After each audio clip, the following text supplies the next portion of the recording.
The Stone House, written and edited by Robert M. Lamb, starring Corey Pettit as Delilah, Robert M. Lamb as Val, Jeff Leeson as Kenneth, Ariel Hack as Anne, co-starring Jack Austin and Megan Austin. Music provided by Kevin MacLeod of Incompetech.com. If you enjoy this podcast, don't forget to rate and review. Visit 7lamb.com for more podcasts such as this.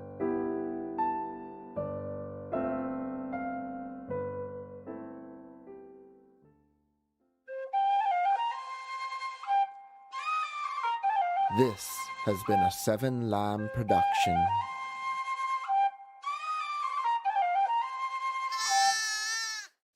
Is your work-life balance in need of a little healing? Nova Scotia is hiring doctors, nurses, continuing care assistants, and paramedics. Come work in a place that believes self-care is just as important as healthcare. Visit liveinnovascotia.com. Chicken breast free from artificial flavors, a crispy golden brown coating, and freshly prepared just for you? At Subway, we call it the complete package. Introducing our new crispy chicken sidekick, only $3.99. Only at Subway, and only here for a limited time. Subway, eat fresh. Freshly prepared for your order. Limited time at participating restaurants. Extras additional plus tax. Hey there, it's Michelle from the Jane team, popping in to tell you why we think Jane and Canadian physios go together like exercise compliance and recovery. Jane is secure, cloud-based practice management software with all the features you need to run and grow your physio practice. We offer free data importing with dedicated onboarding specialists and unlimited customer support with every subscription. Our goal here at Jane is to be as helpful as possible so you can focus on doing what you do best, helping your clients. Come get to know us at jane.app/physio. 911, what's your emergency? My son! My son! He's not breathing. He was in the pool. He's not breathing. Where are you now? At our home by the pool, 4913 West Route Lane. My husband's trying to give CPR, but he's still not breathing! Please, he's not breathing! He's not breathing! He's not breathing!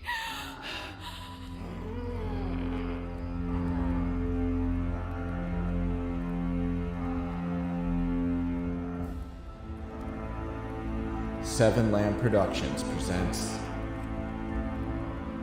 The Stone House, Episode 1.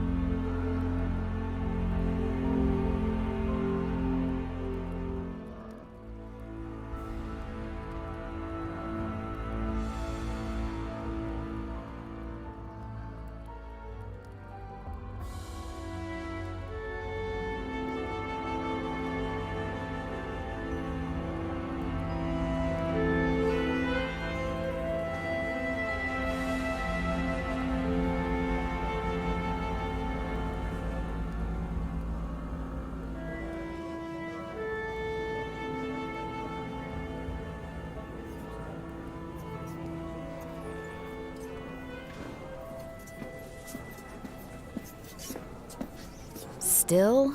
Waiting for the last one. Think it's on the other side. Should I get a cart? No, I don't think we need it. They're free. If you want to, go ahead. Just trying to make it easier. Did you call your mother? No, I'll wait till we get to the B&B. Okay. Here it is.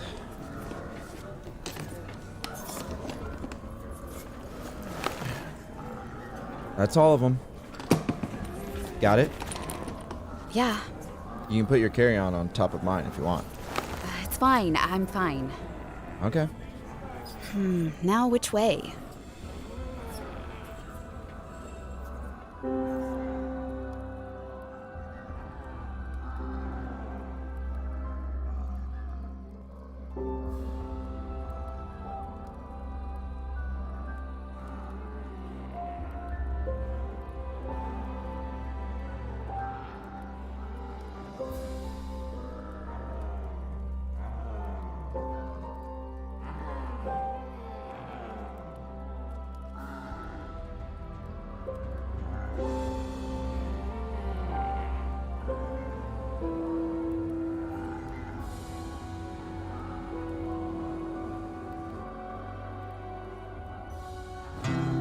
November, catastrophic rains devastated communities and washed away generations of agricultural work in British Columbia, impacting thousands of local growers and producers that Save On Foods proudly supports every day. Save On Foods is committed to local communities, BC agriculture, and our customers. That's why we're locking in low prices across hundreds of items, so you won't pay more than you should during these challenging times. Because a thriving future for British Columbia means pulling together now. This is Dr. Bonnie Henry. COVID-19 pediatric vaccines are now available for children aged 5 to 11. This is an important way to help protect our children and keep others safe too. Pediatric vaccines are designed for kids' immune systems, and Canada's vaccines are safe and effective. Let's help make sure our children are protected and slow the spread of COVID-19. Learn more at gov.bc.ca/vaccine for kids. A message from the Government of British Columbia. Hey guys, if you're enjoying this podcast and want to help us out, we are on Patreon. You can go to patreon.com/7lamb, the number 7, LAMB. You can donate as little as $1 a month, and it all goes to helping us create podcasts such as this one. We also have multiple tiers to choose from with tons of bonus content like scripts, extra podcasts, bloopers, talks with the cast, early releases, and bonus episodes of your favorite shows. Once again, that's patreon.com/7lamb, the number 7, LAMB. Thanks.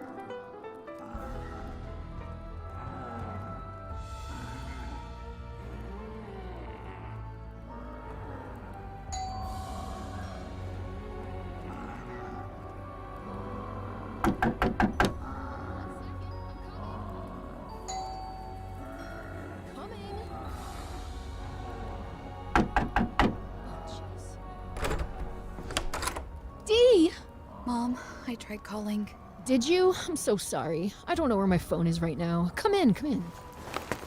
I tried Dad, but he didn't pick up either. Oh, he's on a call in the other room. I'm so sorry, honey. Is everything all right? I can't take it right now. I can't take being in that house. And Val and I started fighting, and I had to leave. Okay, it's okay. Come here. I'm sorry. I should have waited. Waited? No, you did the right thing. It's not working, Mom. I'm trying, but it's just not working. Okay, honey. Let me make us some tea and we can talk, okay? Yeah. Come on, honey. Leave your bag there. Is it okay if I stay? Yes, Dee. You could stay as long as you need to. Now, come on.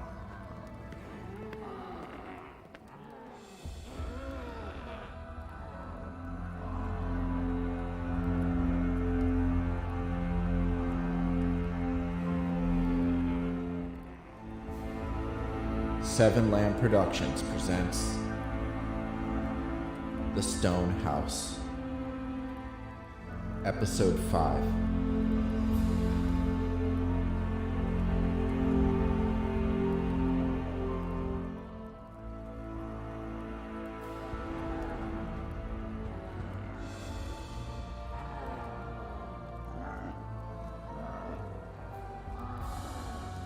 After lunch, Val and I went outside. Not far from the stone house was a cliff overlooking a rocky beach and rough waters. He said it's just him and his son here. Yeah, But you said you saw someone earlier. I thought I did. But you're not sure now? I don't know what to think right now. This guy's off. He is a little weird. A little? He strands himself and his son on an island. They're not stranded. And what's with him and your name? I don't know.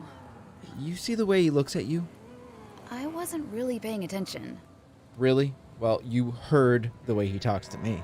What way? Like I'm an annoyance. I don't like him. And he tells us where to change? It is his house. You don't think it's weird? Of course I do, Val. But what am I supposed to say? We're stuck for the time being. At least a boat will be here shortly. What shortly? He said like a week. He said a few days. We don't know how long that is. The guy is being vague, and I think it's on purpose. Why? I don't know. Well, a few days is better than the undetermined number of months until his wife returns. He puts out a bad vibe. Maybe he hasn't talked to anyone in a while. Well, he's not going to get any visitors acting like that. He's cut off. He probably likes it that way. I'm more concerned about his son. Of course you are. You're not? What is there to be concerned about? The way Gavin talks to him, and I looked back at the house, which was about 100 yards from us. I wanted to make sure we were alone. And his son doesn't talk at all. He's shy. I've seen shy. Hunter was shy. That boy is older than Hunter. I know he is. I think Gavin was lying. About what? His age. Really? Noah is older, but he isn't 5. You said almost 5. There's no way. That's your issue with Gavin? You don't think it's weird he doesn't know his son's age? I just don't care. I don't know what you want from me, Val. Can you stop calling me Val? What? For fuck's sake, at least stop saying my name like that. Like what? With such disdain. Are you serious? Yes, I am. Fuck. At least I call you babe from time to time. And D. That fucker in there may not like it, but that's what I call you. Keep your voice down. Why? I don't want to make a scene. A scene? A scene? Who gives a shit? We are nowhere. You know what I mean. He might hear us, and who knows what he'll say about us yelling.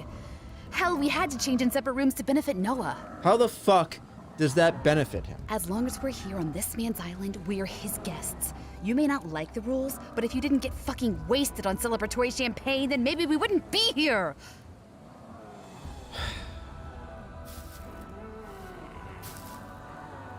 Fucking bullshit. Tell me I'm wrong.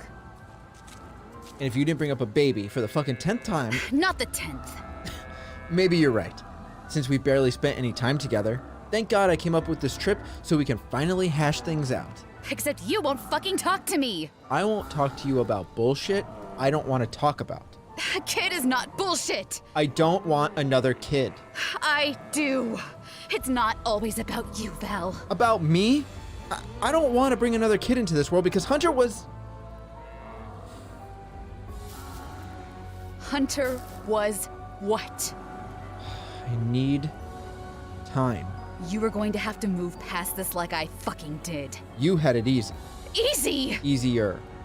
Easy. Now who's being loud? You know what I mean. Easier. Easier than me. None of it has been easy, Val. Well, at least you don't have to fucking deal with the fucking pressure. I mean, his death eats away at me every fucking night and every fucking day. All I think about is how worthless I am to have let something like this happen. People threw bricks through our goddamn windows just to remind me of how shitty of a father, how horrible of a person I am. So yes, thank you for pointing out my drinking problem again, because God forbid I forget about it for once. I stuck by your side through it all. All of it. Not all of it. Don't exaggerate. More than I should have. No one told you to. You're right. And no one told you to drink all the champagne and steer us into a storm. Well, fuck me. You should have gotten help when you said you would. Say whatever you want. I won't replace Hunter. It's not replacing him. No one could replace him. I don't want another kid. I was so angry, so hurt, so torn up inside that I forced myself to look away. I focused on the waves below.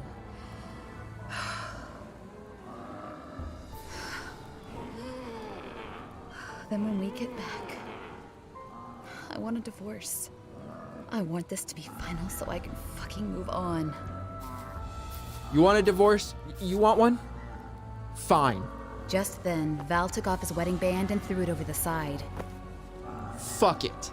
It didn't make it to the water, but instead bounced its way off the slanted cliff face and into a grouping of rocks on the narrow beach below. I'm going for a walk.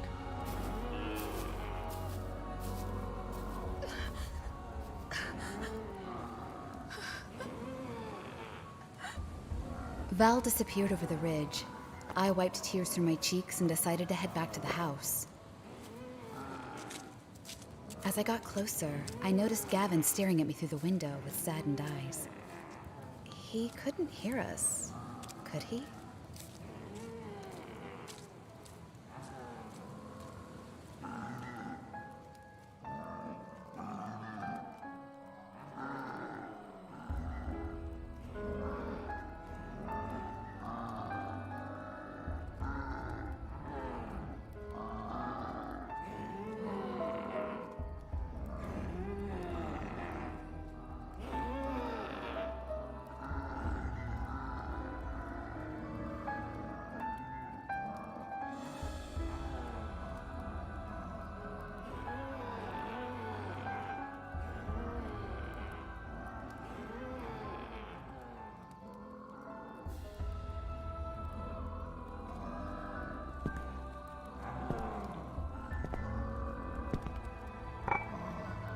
Here, have some tea.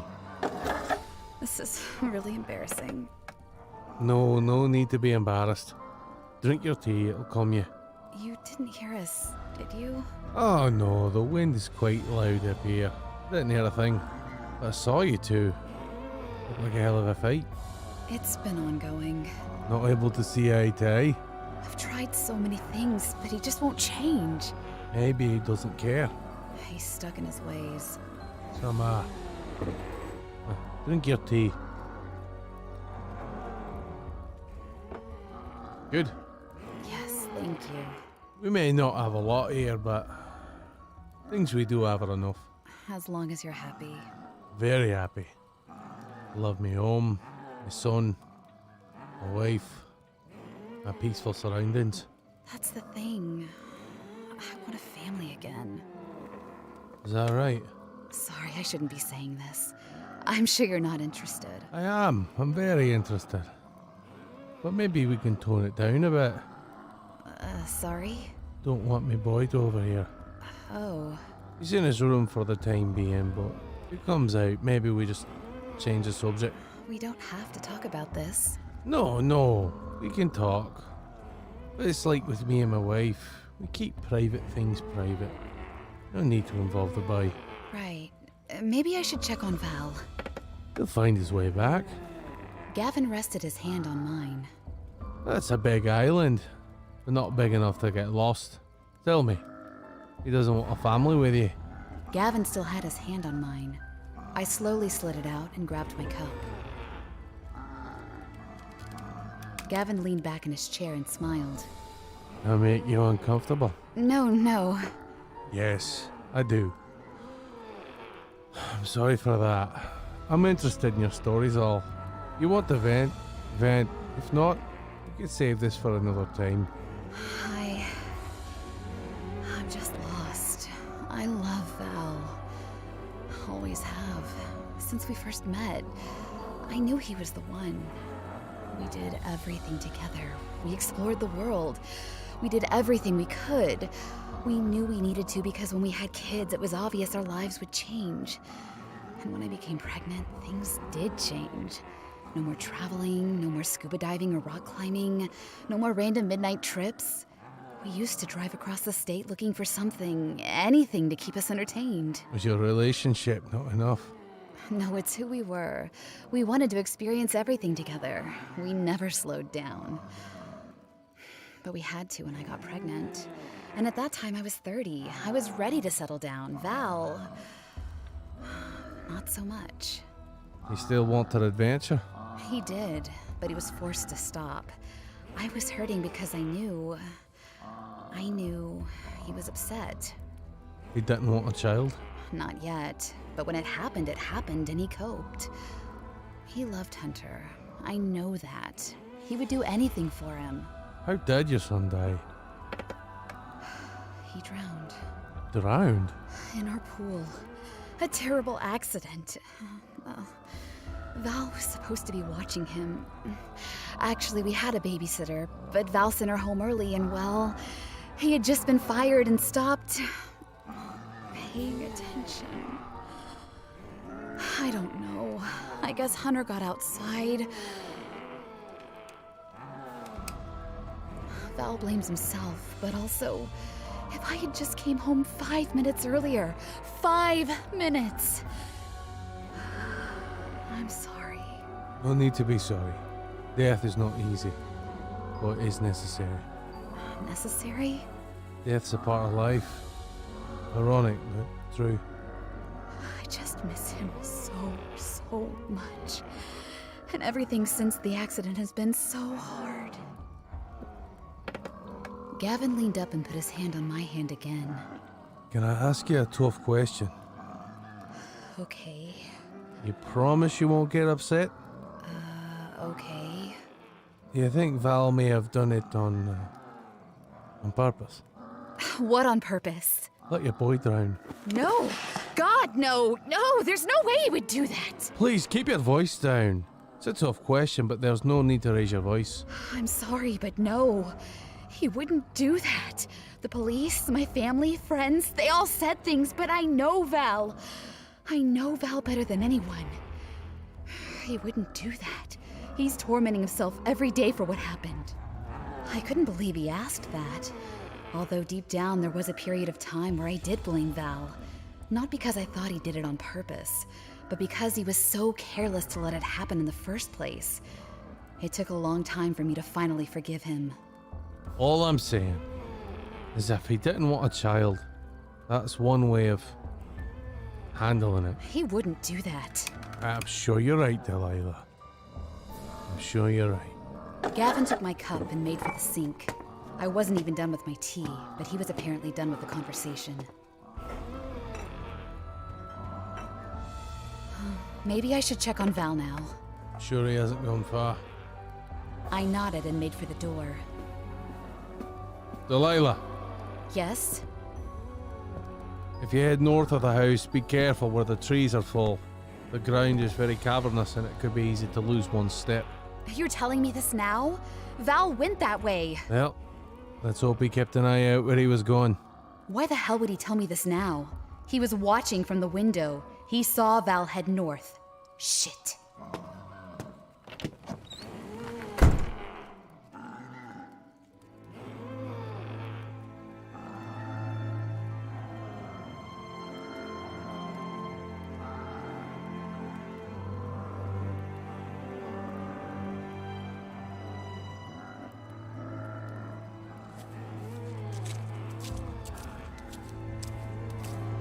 Val! Val! Beyond the house, the land rose. I saw a few trees, but was surprised when I walked over the ridge. There was a small forest that rose higher, into the center of the island. Val! I couldn't believe there were so many. I wasn't sure what type they were. Maybe cedar? Val! As I continued my ascent, I slowed dramatically, careful to check my footing. I noticed some crevices where the grass was non-existent. Oh, please be okay. Val! That's when I saw him, through the thinning woods near the top of the crest. Val! He was standing on the edge of the rock, overlooking Moore Island. In the distance, the land rose once again. More trees, then more rock. And at the top of the rock formation, at the highest point of the island, sat an old lighthouse. Look. I didn't realize this island was so big. It's like in the cave.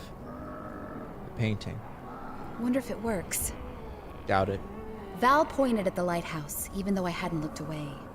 He was right, though. Missing stone and broken glass was evident. Pieces had crumbled and now formed mounds by its base. We could still ask him. Gavin? Yeah. Val just shrugged. We stood there, silent, the wind whipping at our clothes. All of a sudden, I was immersed in guilt as I realized how messed up it was to open up to Gavin about Val. That was private, and I never should have done it. But so often, Val wouldn't talk to me, and with no one else around, I needed to get some of that off my chest. Especially after Val just took off. I looked over at him, and a few seconds later, we locked eyes. I'm sorry, Dee. It's okay. I'm sorry, too. There's no need to be. Yes, there is. We both said some things, and I think it's because of our predicament. Do you really think that? You don't? I don't know. All I wanted was for this to be a new beginning. And all I did was fuck it up. But what's one thing we've learned over the past year? We can overcome it. We haven't learned that. Because we still don't want or need the same things. You're right. But we don't have to beat each other's throats about it. We care for each other. That's why we're here. No, we're here because I fucked up. I meant together. That's why we're here together. You know, he was watching us from the window. You saw that too. As I walked by. He's a weird guy, but we have to make do. For now. Let's go back. He said this area can be dangerous. I see that. I nearly fell over there. Val spun around and pointed behind me. Who knows how far? I stepped closer and grabbed his hand. Come on. He nodded, and we made our way back to the stone house.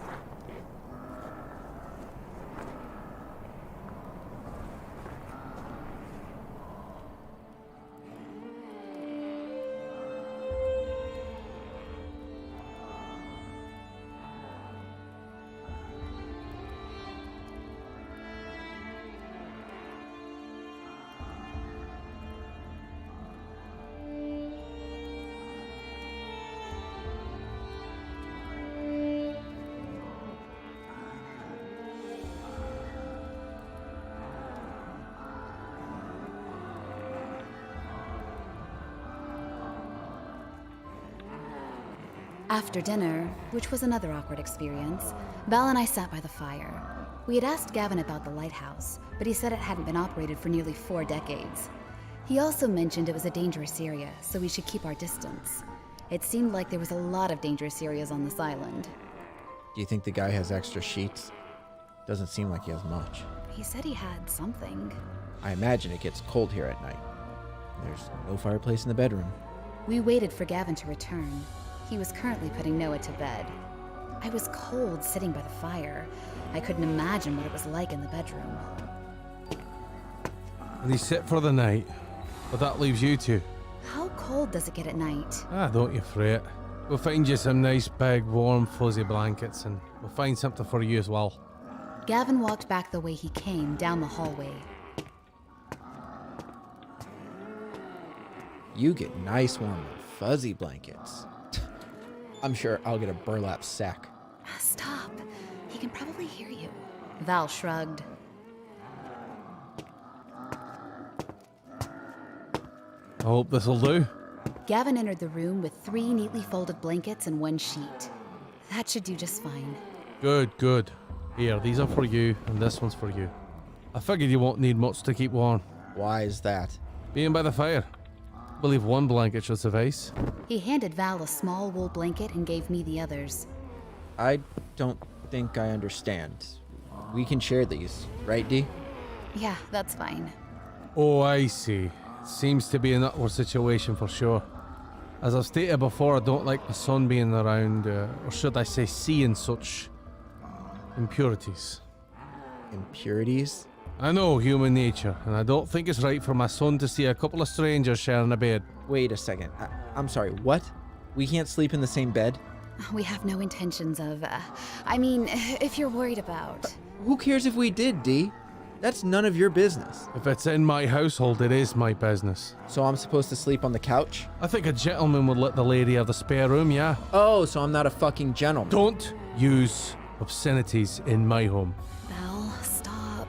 No, this is stupid. We're married. We can't share a bed. Well, with the way things are going, I don't think it's right that my son would have to possibly hear 2 strangers fighting over past grievances, like the spectacle you put on today. Furthermore, if anything were to be solved, I don't think he needs to walk in on 2 lovers fornicating on a bed that his mother sleeps in. So we can't share a room because of your insecurities. Well, as long as you 2 are in my home, you'll treat me and my family with respect. You'll not change in front of each other, you'll not share a room, you'll not fight, and you'll not use obscenities. If you have a problem with that, you're welcome to leave, but I can assure you, out there is much colder. Val and Gavin had a stare down as the light of the fire bounced off their faces. I didn't know what to do. Neither man looked like they would stand down. As with my son, I don't like to repeat myself.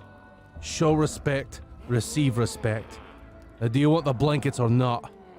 Val, it's fine. It's fine. Gavin, you're right. It's your house. We respect that. Val didn't say anything, but Gavin smiled warmly. Delilah, I'm sure you'll be comfortable. Yes, I'm sure I will. I'll keep the fire on, but don't add any more wood. Let it die when it's ready. Sure. Night.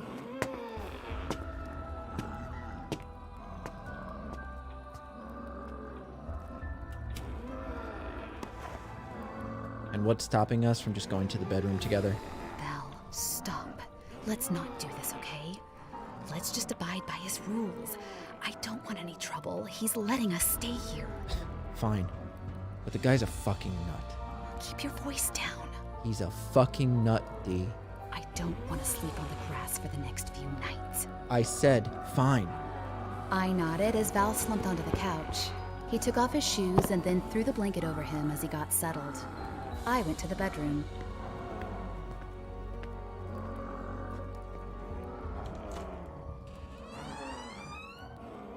The room was so empty, but I took my sheet and quickly threw it on the bed. Then I laid down on the cold mattress and threw the blankets over me, tucking in my feet. The covers didn't keep me as warm as I wanted, but they would do. Luckily, the day was an exhausting one, and in a matter of minutes, I was out.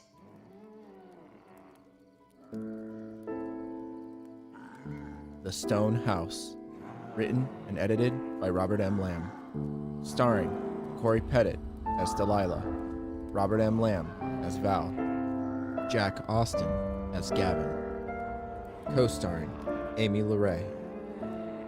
Music provided by Kevin MacLeod of Incompetech.com. If you enjoy this podcast, don't forget to rate and review. Visit 7lamb.com for more podcasts such as this.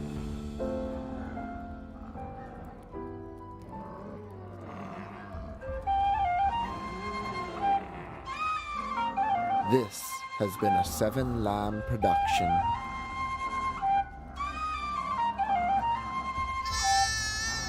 What would you call a new crispy chicken sidekick made by Subway sandwich experts? With seasoned chicken breast free from artificial flavors, a crispy golden brown coating, and freshly prepared just for you?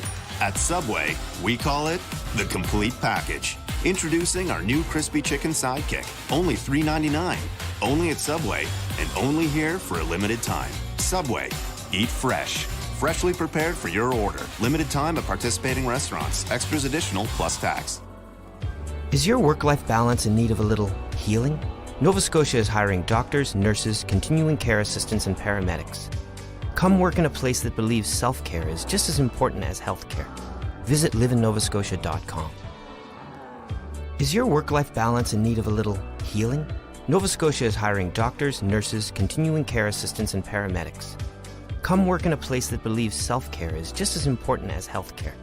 Visit liveinnovascotia.com. Are you looking for a new audio drama? 7 Lamb Productions' most recent release is Movie Night, a sitcom-style series about 6 film buff friends who get together every Friday night to hang out and watch a movie. Often, the film they watch correlates with their everyday lives. So if you're in the mood for some comedy or just love film, go to 7lamb.com or search for Movie Night wherever you listen to podcasts. We're on CastBox, Spotify, Spreaker, iTunes, Google Podcasts, Deezer, Podcast Addict, and many more. And don't forget to rate and review.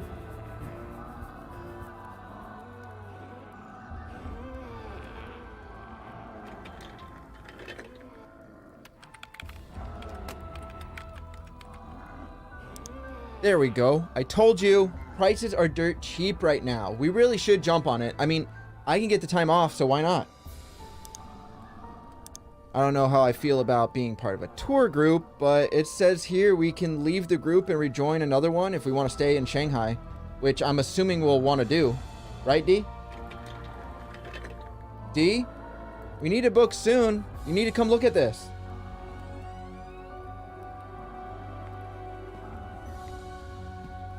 Val. Hey, what's wrong? Nothing. It doesn't look like nothing. I think we may have to put the trip on hold, babe. Why's that? Well, I'm pregnant. Pregnant? Are you sure? I took a test just now. Another one. So, yeah. Oh. You okay? Yeah, I am. I'm in shock is all. Right. Trust me, I didn't think... Oh, I'm sorry, babe. I'm happy. For sure. That's great news. Really? Yes, it is. It's a little unexpected, but we have talked about it. No, I know. You're not upset about the trip? What? No. Of course not. We'll go another time. We'll figure something out. You sure it's not a big deal? I know you've been looking forward to it. Right, but we haven't booked anything yet. So you're not upset? No, I'm fine.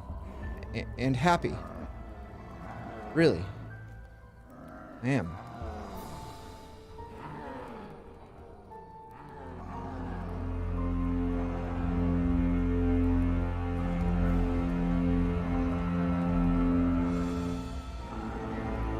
Seven Lamb Productions presents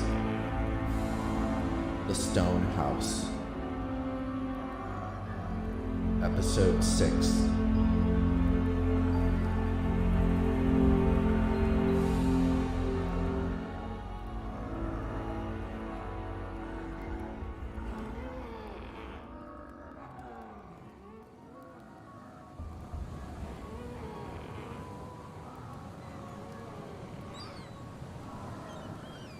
It was early morning. Gavin woke me with his breakfast routine, which forced me to get up. I wasn't hungry, and Delilah was still sleeping, so I made my way outside to take...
in the cool morning air.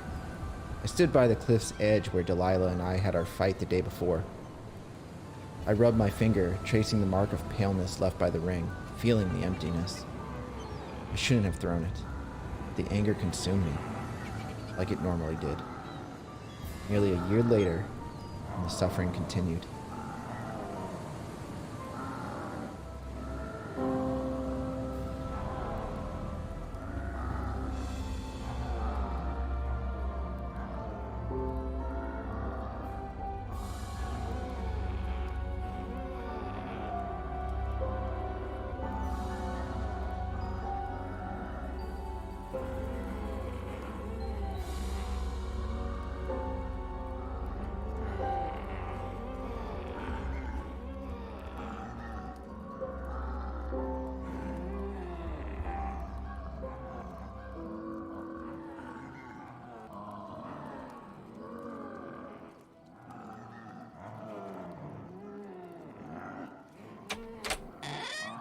Delilah, breakfast is ready. Val? No, he's not here. But breakfast is ready.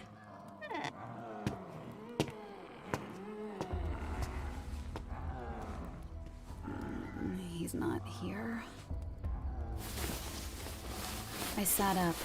My arm ached. My head hurt. My mouth was dry. My hands and feet cold.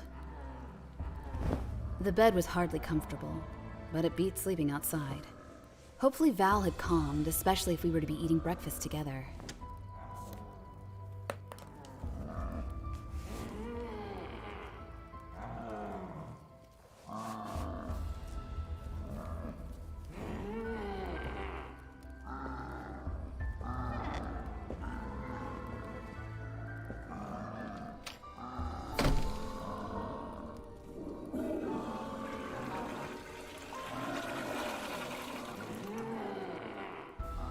I used the bathroom and washed my hands. There was a cracked mirror over the sink, which allowed me to fix my bedhead. I looked awful, but hell, you survived a sinking boat, Delilah. Take it easy on yourself. As I thought about the boat, and Val, and the champagne, I began to feel bad. He drank it, but you supplied it. You're an enabler, Delilah. You always were.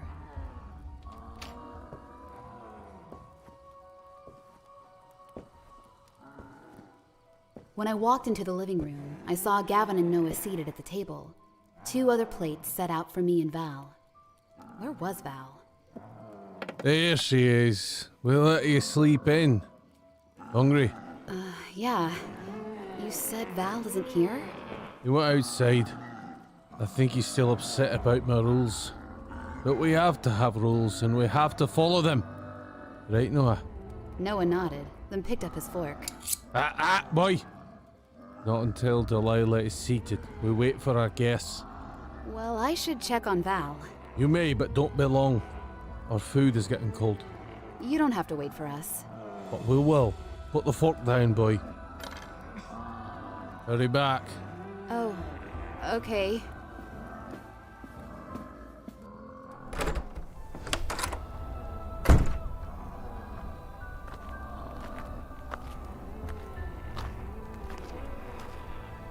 When I walked outside, the wind hit me, sending shivers down my body. I immediately noticed Val by the cliff's edge. He turned to see me and made his slow approach. As he got closer, I noticed the bags under his eyes. Didn't sleep well? No. Did you? The bed wasn't comfortable, but it's fine for now. You still preparing breakfast? It's prepared. I'm not hungry. Don't make me eat with him alone. I'm really not in the mood for his bullshit. Val, you can't avoid him the whole time. I want to walk around the island. For what?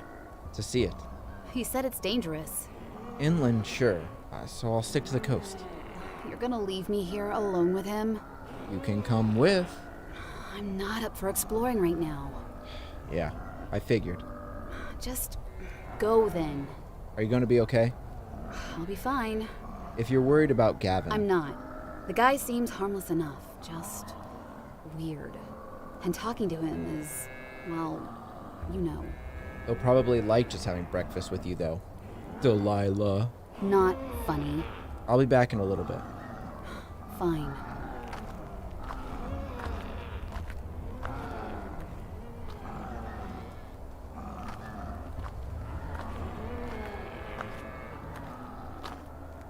I made my way back into the house to find Gavin and Noah still seated, waiting patiently.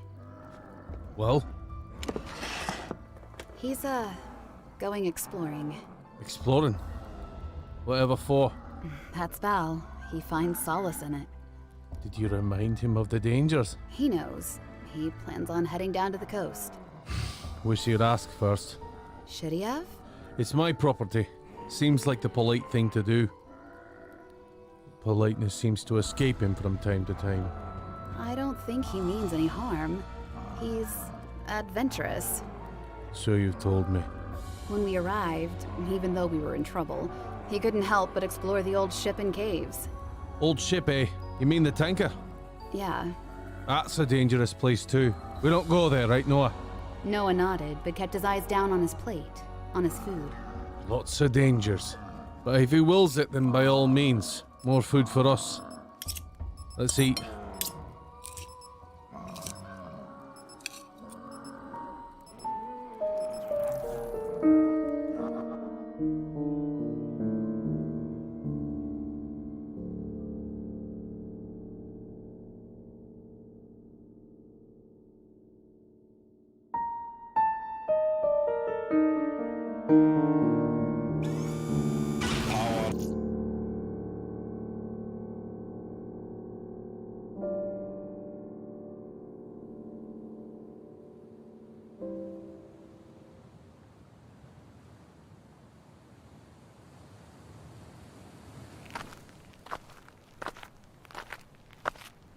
I didn't end up going back the way we came.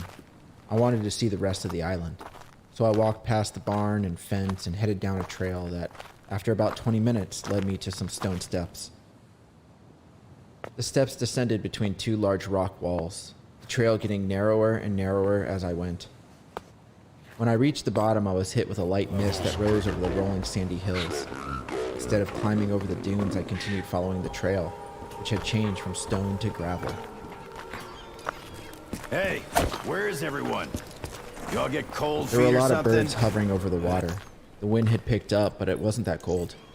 I admired the scenery, the rugged rock formations, some of which jutted out over the water, the small patches of grass and shrubs and flowers, the abundance of bird nests protruding from rock crevices. I don't think I could ever live in a place like this, but it was fascinating to see. I thought about the time Delilah and I had gone to Switzerland. Not only did we do the world-famous bungee jump, but we also went rock climbing in the Western Alps. I'd give anything to go back. You wanna get fucked up? The gravel trail eventually ended, leading me to the rough sand. I turned the bend and could finally see the ocean. I climbed atop the flat rocks and watched the waves crash in the distance. Yeah, you're not gonna believe this, folks. We have to turn on the I walked under a power. large rocky arch and into a smaller alcove where the water was calmer. Here, there was a dock, shack, and even a boathouse. Wow. Gavin lugs all his supplies from here? That must take forever.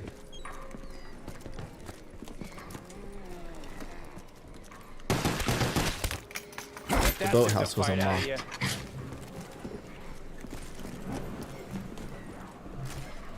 There was no boat inside. He was right about that. Cut off from the rest of the world.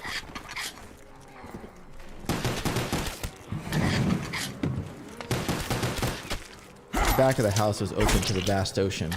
The dock actually extended past the roof on the right side. Some birds had made nests in here. Bird crap splattered the dock floor. There wasn't much to this place. Some shelves with tools and other miscellaneous supplies, some empty barrels, a few water jugs, an oil drum, rope, chains, a shark jaw over the door, bags of rice, one of which was chewed through probably by rats, and beer cans, crates, and a stack of clothes in the corner. could bitch all day, but frankly, I'd rather get neck deep in freak bag blood. Hoorah!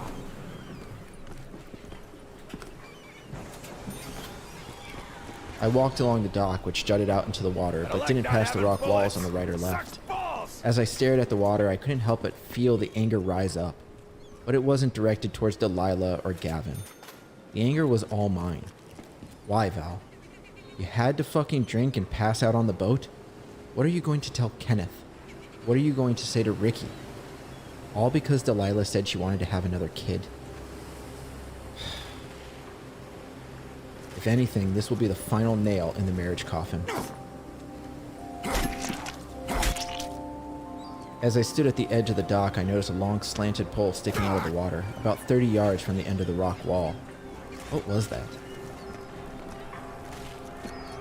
A large white bird landed on the top for a moment before quickly taking flight again. Maggot bait! Not in the mood for your shit! Got the power back on. Oh, this place is pretty fugly. That's fuck ugly for all you kids out there.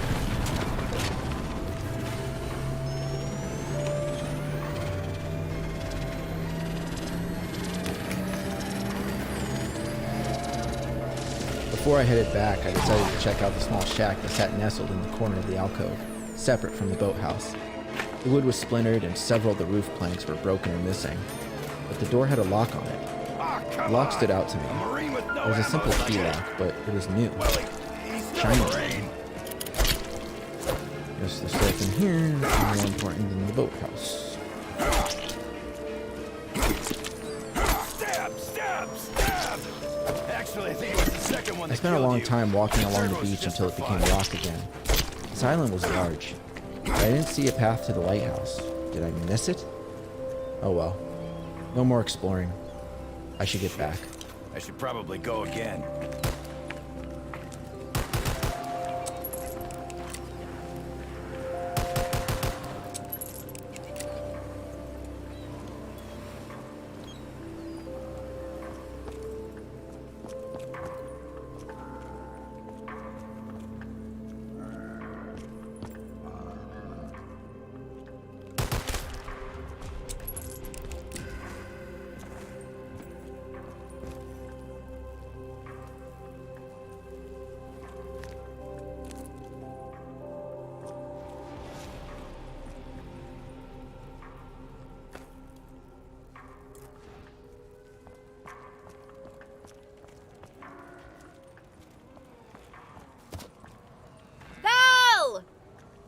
It had been nearly 2 hours and Val had not returned.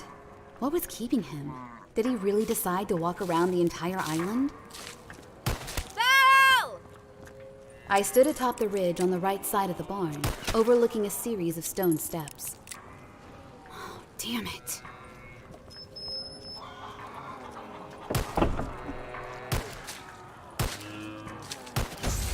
This island can be quite dangerous. Hope he's able to keep his footing. I am fully loaded. One wrong step. He went down that way. I think I'm gonna go look for him. And what if he returns? Then he returns. I don't want to worry. Val took a liking to the island, so I'm sure he's just exploring, but... Then you have no reason to be concerned. In fact, I was wondering if you could tend to Noah while I wrangle up the cattle. They've been out too long. But they were out all night. And that is too long. I'd really like to go looking for Val. Bring it on, maggot sex. Noah likes your I want to company. introduce you to a I see friend. it. He smiles around you. Could he join me? Searching the island? Yes. I'm afraid that'd be quite impossible. It's dangerous for a grown adult, let alone a child. I won't allow him to venture without my guidance. He never explores the island? Not on his own. I'll be with him. Sorry, Nadia, that won't work. In front of a tank. Sorry? Yes? My name is Delilah. Yes. I'm aware. Delilah's a pretty Okay, I name. get it. I The gotta prettiest kill I've heard things in a to long get time. money. Hoorah! I think you accidentally called me Nadia. No, I don't believe I did. He abruptly turned and walked towards the house. That was weird. He definitely called me by his wife's name, but had no desire to acknowledge it or even continue the conversation. I shrugged it off. Come here, meat house. Time to look for Got a Val. new toy for you. My bullet. But as I descended down the sloping hill, I saw Val coming up the stone steps. Val! Sorry it took so long. I was worried. It's a large island, although you can't get to the north side from down there. And what was down there? Boathouse and dock. Looks like it hasn't been used in some time. No boat? I like Max ammo. He wasn't lying He's an old about buddy that. of mine. Well, don't leave me alone with him again. What have you been up to? Ate breakfast, played with Noah and his trucks a bit, then washed up. The shower work? No pressure. And it's cold. Really cold. That's fine.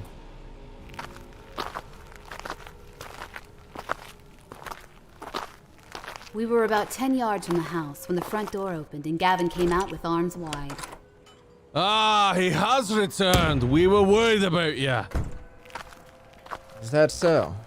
Aye, very dangerous out there. I stuck close to the shore. I see. Saw your boathouse. Looking for a boat? Just exploring. I didn't know we were in the presence of the Great Cabot, storm and all.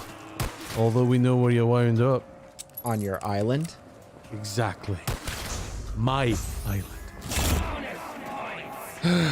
I'd expect you to ask permission next time you wish to explore. But the time has passed, a grudge I will not hold. I didn't think it would be that big of a deal. And yet, if someone were to explore your house without first asking, you too would be uncomfortable. I guess you're right. My apologies. No need for apologies, Delilah and I were worried. I didn't realize I was gone for that long. Now that you've returned a bit, Delilah would watch over Noah. Yes, I can do that. Val, would you care to help me herd the cattle? I was wondering if maybe I could shower. Toilet's free, so I don't see why not. Okay. But maybe after we round up the animals first, eh? Once again, Val and Gavin had a staring contest. This time Gavin won, with Val ultimately hanging his head and agreeing to help. Sure. It would be my pleasure.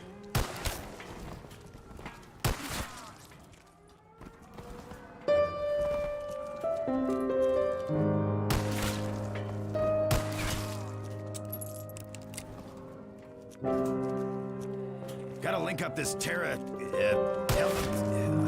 machine.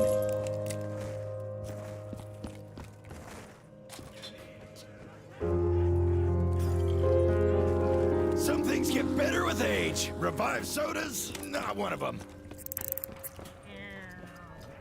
Okay, I'm ready. Vroom. Where was that mainframe again? 1, 2, 3, go! Oh no, you won! How do you keep winning? Are we racing again? He nodded and held up the 2 sports cars. He handed the blue one to me. Okay. Although I think the red one's faster. I can think of a few Ready? things I'd like to hammer Vroom, down. vroom. Richtofen's plans We for moved one. to the edge of the rug and placed the cars onto the concrete floor. Let's start here, okay? Ready? 1, 2, 3, go! Gotta be careful sharpening this thing. Hey, Don't wanna you damage my cheated! supplies. Look how far yours went. Noah smiled, then ran after the cars, which had stopped in the kitchen. I decided to make another attempt at conversing. Hey, Noah. How come you don't want to talk to me? He stopped at the edge of the rug and looked down at his feet. I know you don't know me well, but me and Val just got trapped here. We're glad you and your dad were here to help us. You have a cool house. Do you like living out here, Noah? You got some really cool toys. I'm glad we came here. I haven't seen toys like this in a long time. He still stared at his feet. He shuffled them nervously. You don't have to talk, Noah. You don't have to talk if you don't want. Okay? We can just keep playing. He looked up and his mouth twitched into a smile. Want to race again?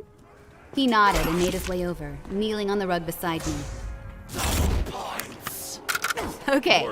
1, 2, 3, go! Oh, you just keep beating me. Your car is too fast.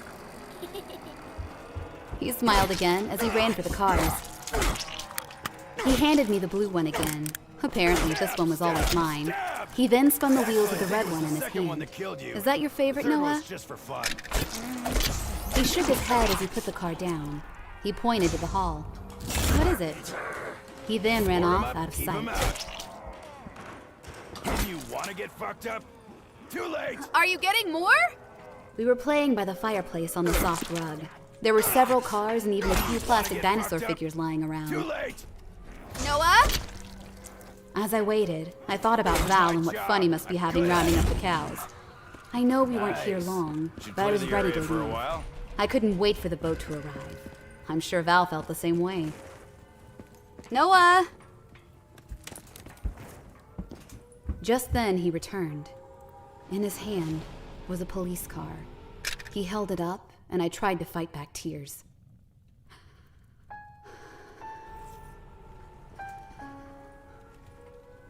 His smile quickly faded as he saw how tense I was. But I couldn't help it. Even the way he held the car up to his chest was similar to Hunter. Oh, wow.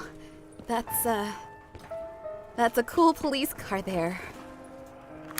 But I couldn't fake it. The only thing I could do right now was breathe slowly and try not to break down crying.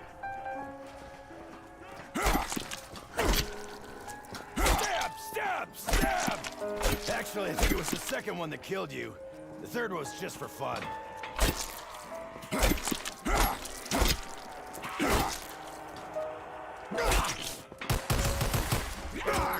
Really want to pick a fight?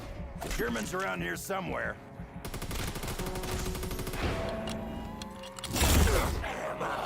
That took the fight out of you. I have to admit, it was nice having some help with the animals today. Rounding them up can be quite the chore, right, Noah? Noah nodded quietly. I noticed during meals, Noah was always concentrating on his food. He hardly ever looked up from his plate unless addressed or finished. I'm glad he could help. Dee smiled at me when she said that. Not only did I help Gavin with the cows, but after my shower, I helped him move some bricks and chicken coops. I ended up working all afternoon while Dee spent time with Noah. I won't lie to you when I say sometimes you look the fool. A fool? You aren't used to herding and there's nothing wrong with that. You should get a dog then. The animals here are only here because they serve a purpose. We don't need a pet. You don't like pets? They don't serve a purpose. Barking, lazing, carrying all sorts of lice and the like. But pets can be good. We thought about getting a dog. But we wanted to Reach travel for more. me, Sure, girl. but it was for our son. Your son? Dee. Sorry. Yes. I've heard about your son. Shame indeed. Wait, what? What do you mean? You heard about our son? I looked over to Dee, who gave me her I'm sorry face. When? We had a talk after your little chat. The one that sent you running up into the woods. Is that right? Maybe we don't need to talk about this. I don't want to. Sore subject. I know. And definitely not one to be discussed over supper. I agree. We could talk about something else. Maybe Val here would like to learn more about the island since he's in such a mood to explore it without permission. Really? Did I misspeak? I just thought maybe my helping with the cattle would... With what? Give you a free pass? Gavin, you did say earlier. Can I ask a question? Please. How come you haven't asked more about our predicament? Why you're here? Yes, our predicament. A shipwreck doesn't interest you? I don't like to pry. No, but you know about our son. I didn't pry. Delilah here wanted to chat. So we did. Isn't that right, Delilah? I suppose we Once gotta find a again, way to play Dee was giving this. me her I'm sorry face. Then she tensed up. We had quite a lovely chat. And just like that, I lost my appetite.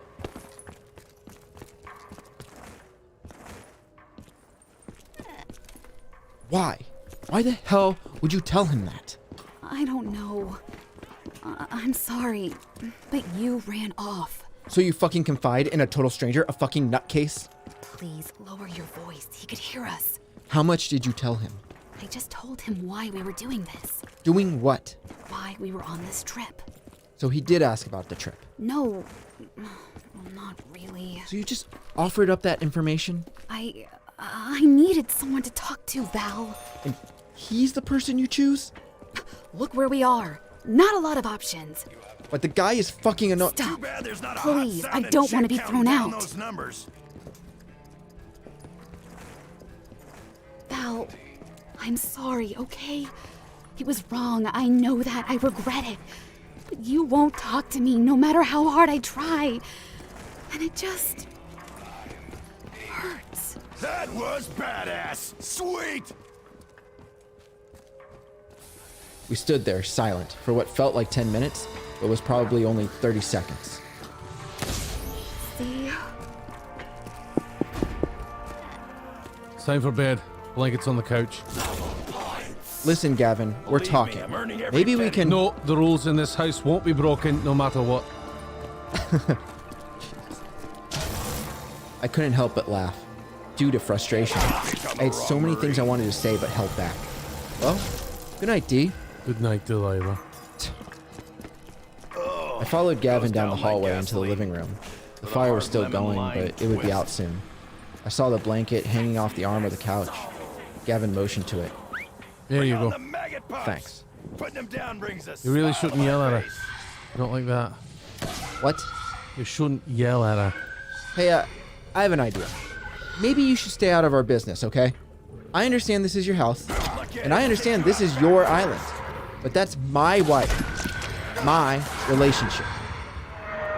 Gavin stood there under the soft glow of the fire. He smirked. I despise people who can't control themselves. Oh, I can't. Apparently not. And you can? If I couldn't, I don't think I'd have a family. I wasn't sure what he meant by that. We stood in awkward silence until he smirked again and abruptly turned and walked out of the room.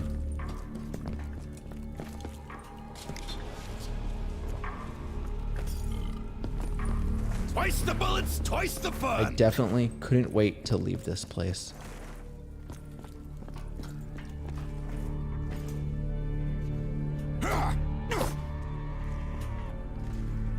Wanna get fucked up? Too late.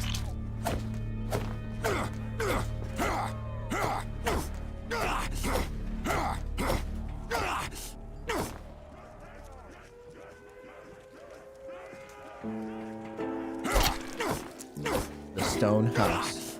Written and edited by Robert M. Lamb. Starring Corey Pettit as Delilah, Robert M. Lamb as Val, Jack Austin as Gavin. Co-starring Amy LeRae. Music provided by Kevin MacLeod of Incompetech.com. If you enjoy this, It takes a lot of work, time, and money to produce all the content we have here at 7 Lamb. If you enjoy our shows and would like to help us out, we're on Patreon. You can visit patreon.com/7 Lamb. We have multiple tiers to choose from with tons of bonus content like scripts, extra episodes, bloopers, talks with the cast, and early ad-free releases. Our patrons are a big help and allow us to keep producing quality content. So if you'd like to help us out, once again, that's patreon.com/7 Lamb. The number 7, LAMB. Thanks.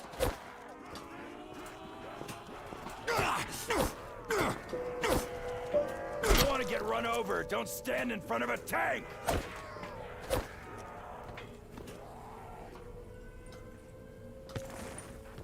I still couldn't sleep. I should probably take another pill, but instead I sat on the couch staring at the blank TV. Would the suffering ever end?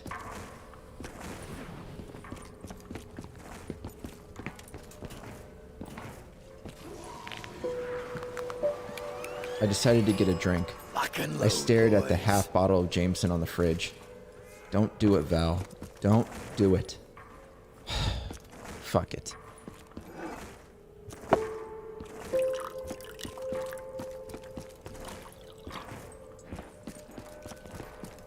I was weak. I downed the glass in 2 gulps. What would Delilah say right now? She'd probably just shake her head and leave disappointed. That's all I was now, a disappointment. And yet, I didn't change. 1 glass wouldn't suffice. Might as well make another. What the fuck? I ran into the living room to find the front window smashed. Glass shards littered the spot where I was just sitting. I followed the trail of glass to a brick. I bent down and picked it up. Written in black chalk on the other side, murderer. My eyes welled up and my throat tightened. I stared at the glass of Jameson in my hand. I began to shake, trying to keep everything bottled up, but it didn't last. I threw the glass across the room where it struck the sailboat painting and shattered. No, Val. The suffering won't end. I went back to the kitchen, grabbed the Jameson bottle, and downed the rest.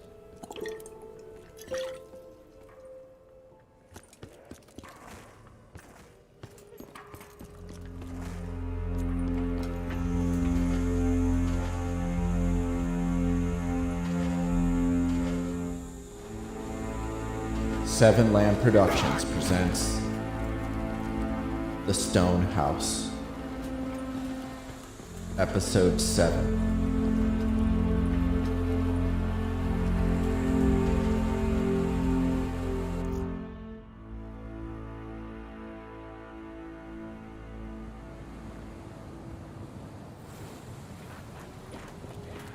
I stared down at the rocks below. I rubbed my finger, wondering if I should look for the ring. It never made it to the water, but would I be able to find it? If I were to look, I should do it now, before the boat arrives. This is our third day on this shitty island.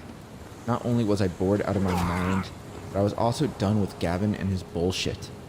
Luckily, this morning, me and Dee ate alone. Gavin tended to his garden behind the house. I skipped lunch and instead took some time to myself. I was still upset with Dee for talking about our son with that fucking asshole. I turned around to see Dee walking up. Val, Yeah? I talked to Gavin. I'm sure you did. About the boat. Over lunch? Yes, but now he's back in the garden. What did he say? He said he wasn't sure. What does that mean? He said a few days before. It's been a few. Right, and he doesn't know where the boat is? He said it'll get here when it gets here. What the hell kind of answer is that? Please, Val, don't make things worse. Worse? You know what I mean. You don't want me to upset your friend? He's not my friend. I told you... I'm sorry. I didn't mean to... Bring up our issues? I just want to go home. No, you don't. What? Of course I do. You mean your parents' home. What? You don't want to go home. You want to go back to your parents. Dee had been staying with her parents ever since she moved out. She had no desire to come back home. And with this trip a total bust, there would be no us when we got back. We can figure things out when we get back to the States. I noticed Gavin in the middle of the field brushing dirt from his clothes and watching us. Noah ran by him and into the house. But Gavin was fixated on us. Or was it just Dee? He's looking over here. He does that a lot. He likes you. I've noticed. I'm gonna go talk to him. About what? About the fucking boat. I told you what he told me. And that's bullshit. Well, it could still be coming. I want to know when. I don't trust this guy. And neither should you. She grabbed my arm. I don't. But she trusted him enough to confide in him. I pulled from her grasp and pushed past. I made my way over to Gavin. As I got closer, his creepy smile faded. Good day, Val. I notice you like the view. You stand over there often. Dee said you don't know when the boat is coming?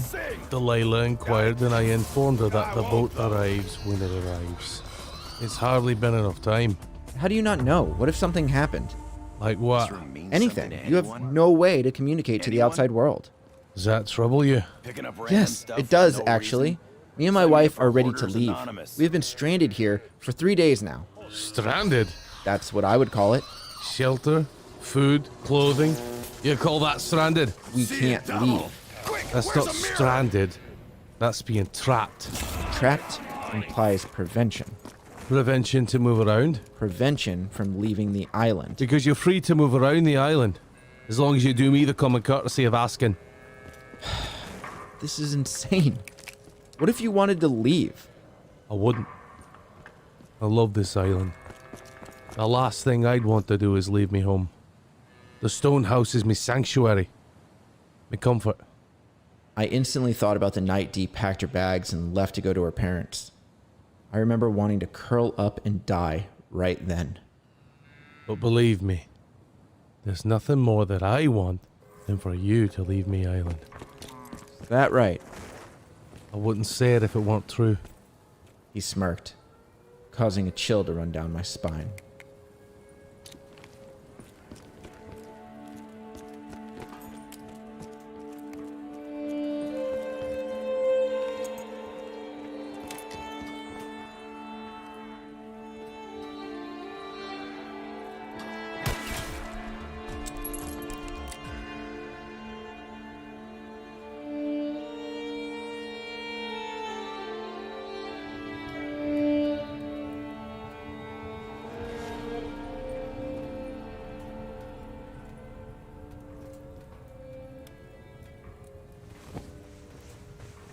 Here we are, completely dry. Gavin had washed the blankets earlier in the day and set them up to dry on a rack behind the house. You can feel them yourselves. Thank you for doing that. Dee nudged me as I accepted the blanket. Yes, thank you. Aye. Gavin turned away, about to walk back down the hall, but stopped himself. He turned around, scratching his chin. I almost forgot. Delilah, Noah wanted to know if you could tuck him in tonight. Oh? Yes, I hate to be a bother, but the boy's obviously taken a liking to you. Do you mind? No, of course not. I can do that. Great. He's waiting now. Oh, okay. Delilah handed me her blankets and followed Gavin down the hallway.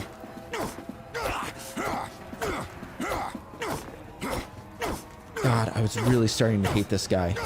I put the blankets on the couch arm, pulling mine free. I quickly shook myself out of my overshirt and climbed onto the couch under my sole blanket. The fire was almost out, but Gavin was adamant about not adding more logs at night. Stupid fucking rules. There we are. Noah smiled and tucked his chin over the blanket, his arms locked to his side. I took a quick glance at his room. This was the second time I was in here, and I couldn't help but continue to be confused by the decor, or lack thereof. For a child's room, the walls were almost bare. The only furniture in his room was a trunk with a small amount of toys, a closet, and a small wooden desk that looked like it was recently put together. I was also constantly confused by the spare room I stayed in. Gavin mentioned it was his wife's, but it too was pretty bare. You're tucked in there tight, buddy. All right. Good night. Sleep tight. I was about to stand, but stopped myself. Instead, turning back to Noah. Noah, I hope you decide to talk to me soon.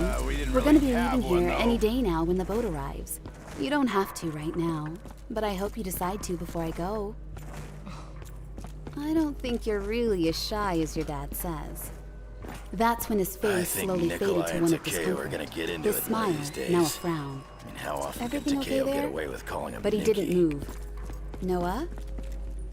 After about 20 seconds, he broke eye contact and turned his head away, facing the wall. It was weird. Okay, Noah. Well, I'm gonna go now. Good night. Sleep tight and don't let the bedbugs bite. I blew out the candle lantern by the door and walked out. Oh, I think I'm gonna puke. I walked down the hall towards the firelight dancing off the kitchen walls. Damn right you can But when I bump me passed up a Gavin's pay grade. room, his door was slightly ajar. And while I didn't mean to, I got a glimpse of him sitting in an old rocking chair at the far end, facing me. He was in nothing but underwear. He smiled and nodded as I walked by. I instantly tensed up and continued to the living room.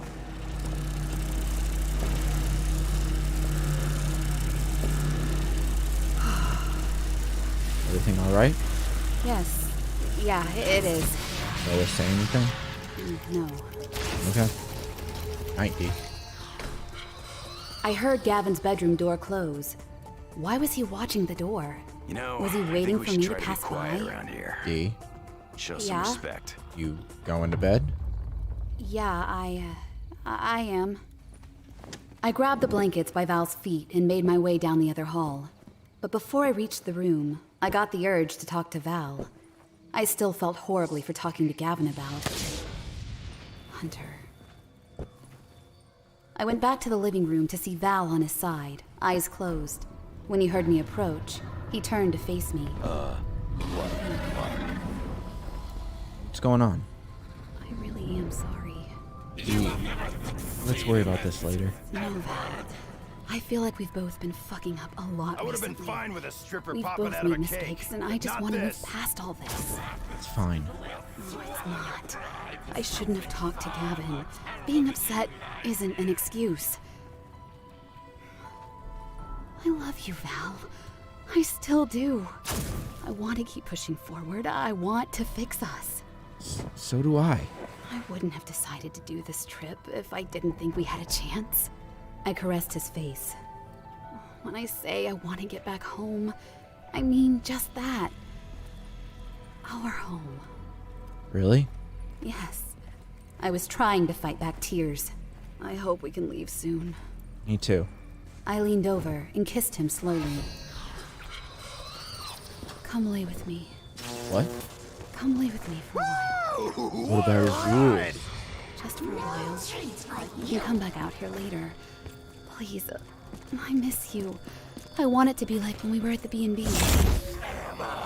We got us a re-up. Once was. He smiled warmly and nodded. Okay. I held his hand and led him to the bedroom. Why do I feel like a teenager again? Because we have to sneak around in this house. But Noah's asleep, so he won't see any impurities. We climbed onto the bed under all the blankets. I snuggled up under his arm and lay my hand on his chest, feeling it rise and fall with every slow breath. Val. Yeah? Isn't it weird that this is his wife's room? You want to eat? Huh? Go find He some said trash. this is his wife's room. His wife's bed. So? So, it's pretty empty. I didn't think anyone stayed in here. Thought it was just a spare room. Listen, I wouldn't give it too much thought. The guy's weird. I don't think he always tells us the truth either. Can't wait to be off his stupid island. I smirked. He called the island stupid, even though yesterday he just had to explore it. I'll go back out there before he wakes up. I was worried about being kicked out, but I didn't want Val to leave. I'll just stay until you fall asleep, okay? Okay. I slowly closed my eyes and let Val's rhythmic breathing lull me to sleep. Welcome to the party, meat sack.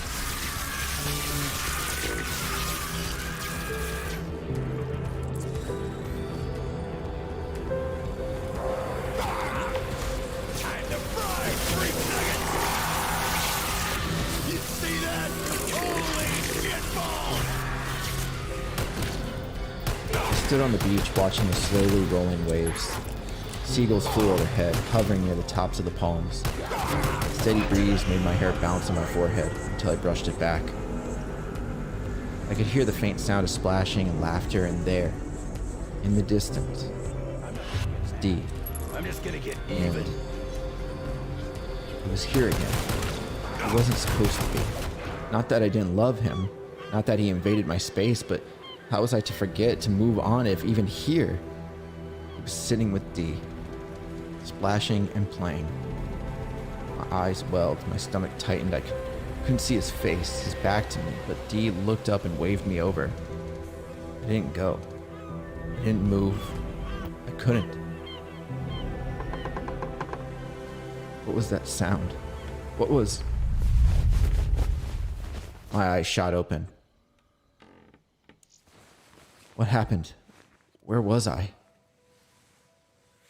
It took me a moment to realize my location. The damn stone house. That creak. I looked towards the door, which was slightly ajar. A shadow passed by.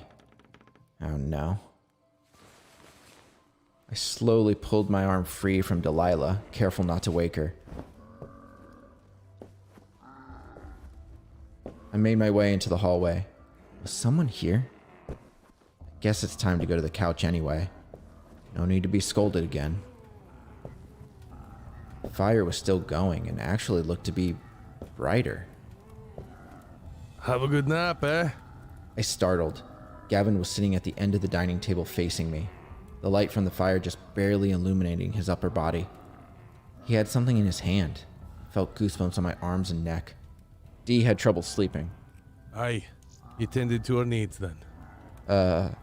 Sure. I slowly made my way forward, and that's when I realized he was holding a cup, a bottle of wine sitting next to him on the table. She's asleep now? Yes, that's why I came back out here. Is that why? But I didn't answer him. I was having trouble sleeping myself. Happens from time to time. Yes, well, I think I'll be fine. Will ya? But then I thought about my dream, my happy place, the fact that Hunter was there again. Come sit with me. Have a drink. It's like he could sense my inner thoughts. It was chilling. No, I should go to sleep. You tired? Not really. Not anymore. Then come have a drink, eh? He raised his cup up in a friendly gesture before taking a solid gulp. I got plenty. I sat on the other side of the table. You look troubled. Have yourself a nightmare? He knew I was sleeping in the bedroom. No. Is it me then? I shouldn't drink. Nah. Here. He pushed the whole bottle toward me. You can have a sip. No, I really shouldn't. You're gonna make me drink alone. Have some. I stared at the bottle of red with its label half torn. What? You think it's poisoned? What? You think it's poisoned? No. Give it here. I pushed the bottle back to him. He took a swig. Ah, very good. There's your proof. He slid the bottle back to me. That's... What is it? I shouldn't drink. You shouldn't walk around the island without asking either, but nothing stopped you then now, did it? Seriously? I'm just having you on. It's a joke, my friend. If you had a bad dream, if you had trouble sleeping, this'll surely help. I stared at the bottle, slowly turning it in my hand. One sip won't kill you. Will it? Dee would have a fit. And if you have more than one sip, well, then you got yourself a bad dream killer right there. Conk you right out, yeah? I continued to spin the bottle in my hand. It was still 2/3 full. Fuck it. Just one sip. There you go. Pass it here. It's good. Have more. One sip is enough. Is it? I don't believe that. He took another swig and shoved the bottle back to me. I caught it awkwardly just before it left the table. You want to kill them dreams, don't you? Take another. I looked back at the hallway. I heard a noise, and the thought of Dee seeing me with this bottle made me uneasy. What you looking for? Nothing. I thought I heard something. Hurry it up, pass it back. You ain't the only one with bad dreams, boyo.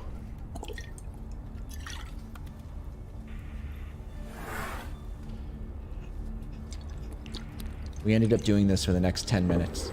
Swigging and sliding, swigging and sliding.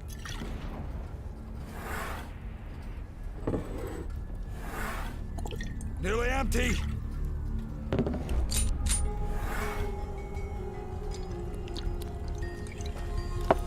You thought I were to be upset, yeah? What? About you sleeping in the room with Delilah? About breaking my rules? Sure. Yeah. But now? But now, what? You think I'm still upset? I don't know. Are you?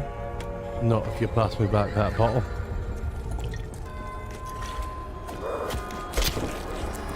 He drank more than half of what was left. I knew I shouldn't be doing this, but with every sip I felt better and better. You shouldn't have been there, though. Gavin held the bottle like he was going to slide it, but didn't. Instead, he leaned forward, staring at me with unblinking eyes. You shouldn't have been in the room. I didn't respond right away. Instead, I watched as a smile slowly grew, pushing up his thick mustache. He still didn't blink. You shouldn't have been in there. No. But who am I to stand in the way? Wait. What? Where's your ring? He motioned to my hand. I rubbed it.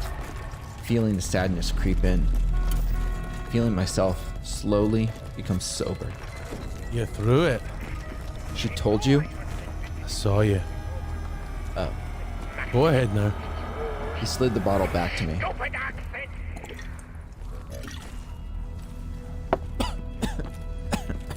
Give her here. Damn, I'm good. Gavin took a swig and quickly passed the bottle back. We continued on in silence until the bottle was empty. I was feeling good. Really good. Think that'll quell the dreams, eh? Did you hear? Hope so. You guys lost. Dreams of your boy. What? I assume that's what it is. Stay dead this time. No? I think I'm good for tonight. The wine was hitting me now.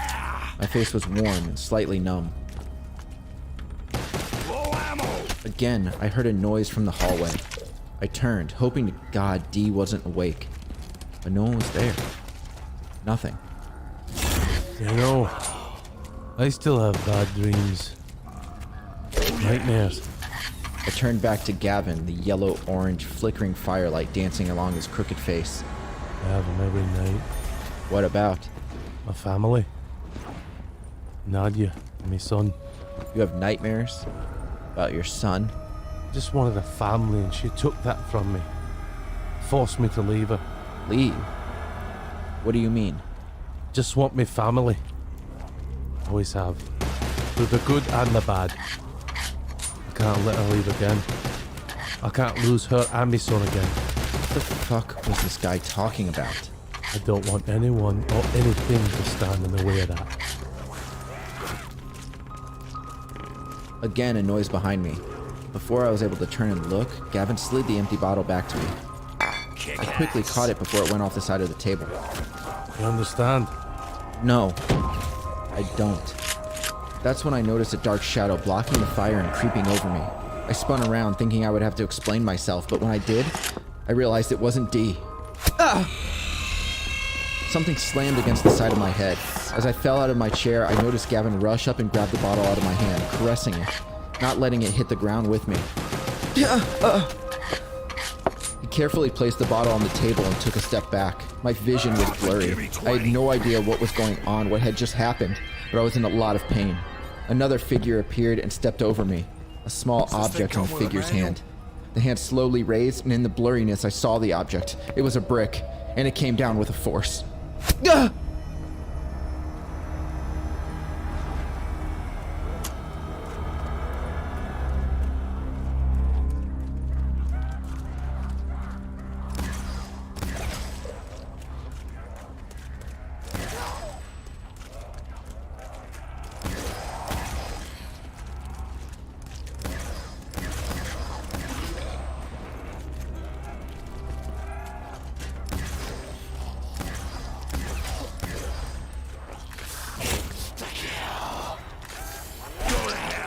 Stay there.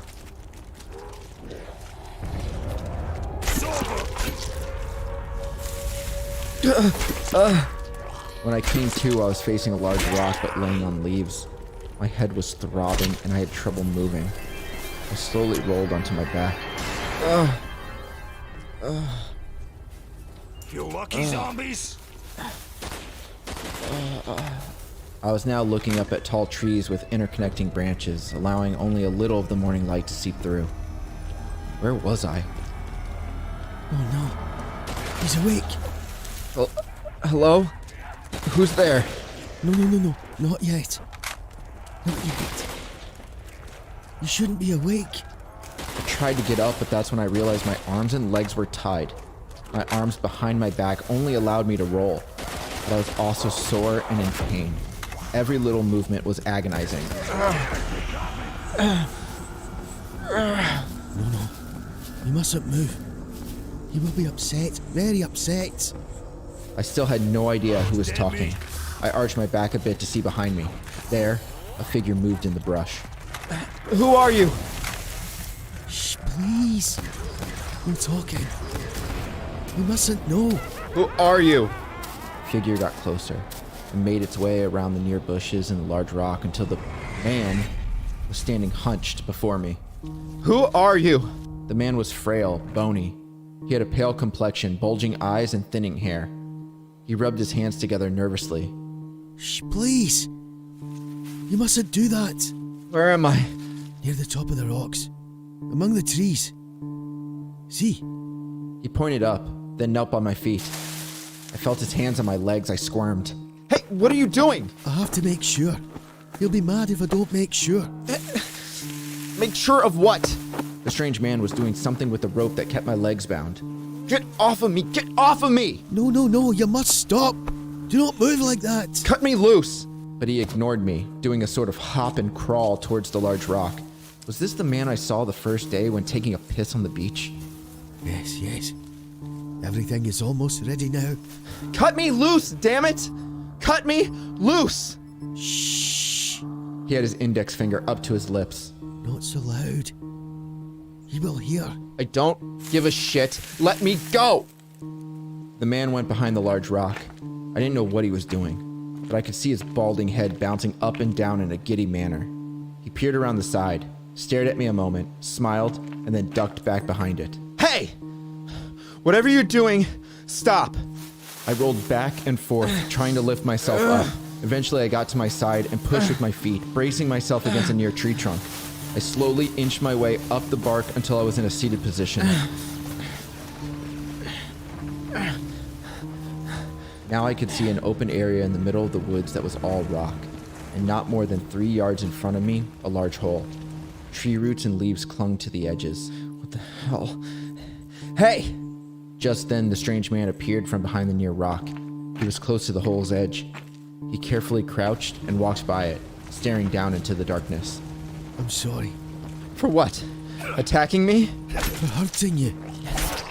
Thanks. Now, can you cut me loose? He won't let me. He takes care of me if I help him. Who is him? Gavin? Are you talking about Gavin? He says you're dangerous. Like the others. He wants a safe home. For me and for him. He worries. I have to help him. So I do. Please. My wife is back there. Please, just cut me loose. You can't leave me here. He crouched down and came toward me. No. You can't stay here. Not here. And where? That's when I noticed him peek at the hole. Wait, what? He slowly walked over to the large rock I was just next to. He pushed it close to the hole. What are you doing? But he didn't stop. Hey! But he continued. He pushed, and that's when I noticed the rope tied around its base. Oh, shit. I'm really doing it. I'm sorry. Yeah, I'm a badass. And with saddened eyes, he turned to face me. He then lowered his head and gave one final push to the rock. It disappeared. That's when a pile of rope sitting in a mound of leaves started unraveling. I followed the rope all the way to my legs. Shit! I tried to move, to stand, but it was of no use. Within seconds, the rope tightened. It swung up from the ground, pulling me down. And with my hands still behind my back, I could do nothing as the rope yanked me towards the hole. No! Wait, hey! No! I tried my best to grasp at anything, but it was useless. And suddenly, I flipped over the edge and sunk into total darkness.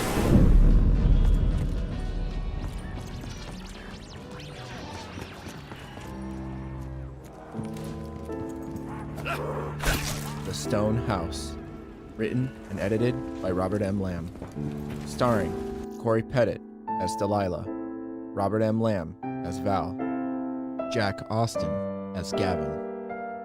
Co-starring Amy LeRae. Music. What would you call a new crispy chicken sidekick made by Subway sandwich experts? With seasoned chicken breast free from artificial flavors, a crispy golden brown coating, and freshly prepared just for you? At Subway, we call it the complete package. Introducing our new crispy chicken sidekick. Only $3.99. Only at Subway, and only here for a limited time. Subway. Eat fresh. Freshly prepared for your order. Limited time at participating restaurants. Extras additional plus tax. For ammo later. That is the 5th time you've looked at your phone in the last 3 minutes. Sorry. It's okay, Dee. You got it. You don't have to worry about it. I understand. Really, I don't know why I'm doing it. No? No, Is he texting you? he was. But not anymore? No. Have you responded? Earlier today. Once. But that was it. Do you want to respond now? No. No, I need to let it be right now. I'm sorry. I'm being rude. It's okay. How was your food? Really good. I can't believe we came here. About time I'm I so got my way underdressed. for once. It's embarrassing. You look great. Really? Yeah, Dee. He kept calling me Dee all night, which was weird. That was the third time I had met with Ricky after moving back in with my parents. I felt wrong for doing it, but Ricky assured me it was just a friendly gesture. He said he'd been in contact with Val as well, so I didn't let it worry me too much. Except, this time we were at a fancy restaurant. It really felt like a date. Have you talked to him recently? What do you consider recently? I don't know. The last week or so? It's been over a month. Oh. A month? Yeah. Now I felt really guilty. Ricky was Val's friend, but over the years, he became mine too. But this was wrong. I shouldn't be here. You just did it again. What? Looked at your phone. Sorry. Hey, you don't have to be sorry. Really, I understand. But can I ask a question? Okay. Are you looking to see if he texted you? Or are you looking at the time? I don't really know. Oh. A few seconds of awkward silence ensued until Ricky reached out and put his hand on mine. Oh no. I smiled weakly and slowly pulled my hand free. I was trying not to make it awkward, so in one fluent motion, I reached for the wine and took a sip. It's good, isn't it? I nodded as Ricky grabbed his glass. It's my favorite. I kept the wine glass up to my lips, staring into Ricky's eyes. What the hell was I doing here? Ricky smirked. I took another sip, letting the taste of raspberry, spice, and oak linger on my tongue. The scent was strong, making it that much better. Through the side of my glass, I saw my phone light up again. Another text from Val. But I ignored it and downed the rest of my wine.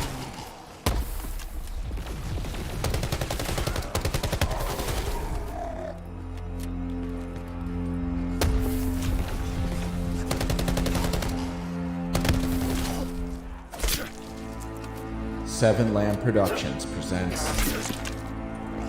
The Stone House, Episode 8.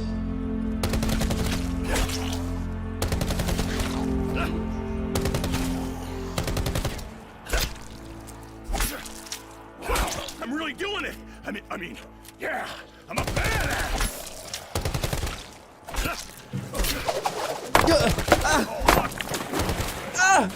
I fell through the opening into a dark cavern, bouncing off walls and eventually landing in an icy cold pool. The rock I was attached to sunk to the bottom, pulling me with it. As I sunk lower and lower, I struggled. Blood poured from the various gashes I received bouncing off the rock walls, the water turning red around me. I couldn't break my bonds. Eventually, the rock that I was attached to hit the bottom of the pool, and I stopped descending. But I nearly screamed when I saw where I had landed. Several other bodies, bound, motionless, and decomposing, were all around me. What kind of sick burial site was this? I struggled more, but I couldn't break free. My lungs were burning now.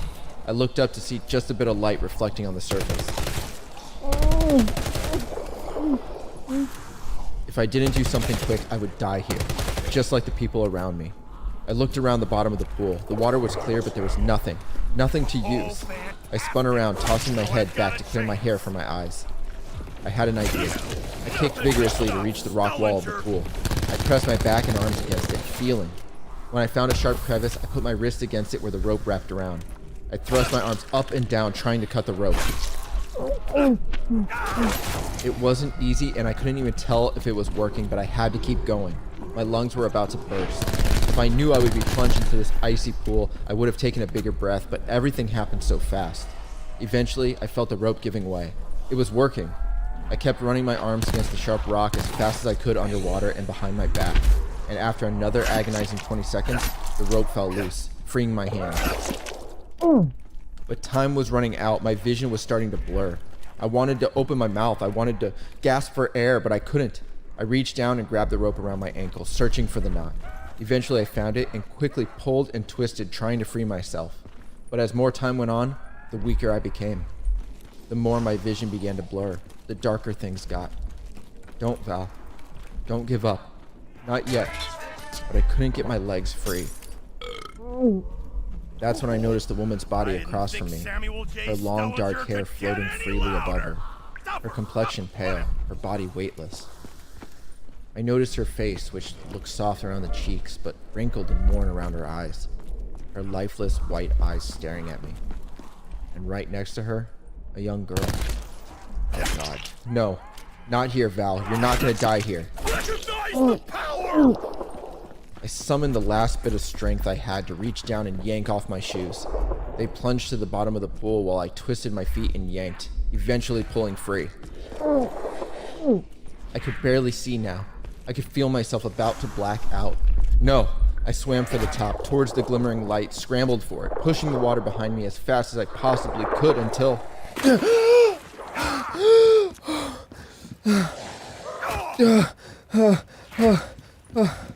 Oh God. Oh God.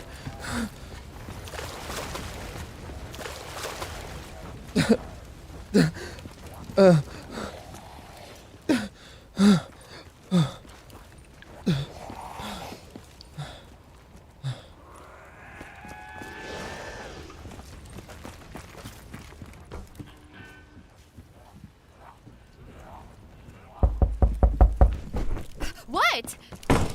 Oh, Delilah, something terrible's happened. Come quick. That can't be! Here, I saw him fall. What? When? Why would he be over here? I ran along the cliff's edge, staring down into the dark blue water below. Waves slammed against the rock wall. He said he wanted to look for the ring. The one that he threw. What? It wasn't over here! We were farther north along the cliff's edge, close to the forest. It was over there! Yes, well, you see that there, that narrow path. He took that. I told him it were dangerous. The path that Gavin pointed to ran along the rock wall, twisting and turning until it came in, slanted at the beach on the south side. I never even noticed it happen. And if Gavin didn't point it out, I wouldn't have even seen it now. That doesn't make any sense! Why wouldn't he just go back the way he came the other day? We were on the beach! I told him that'd be a better idea, but for some reason, well, he was in a hurry. Val! Val! I told him even I don't use this path much anymore because of the rocks. See, the mist rising from the waves causes... Val! I wasn't even listening to Gavin.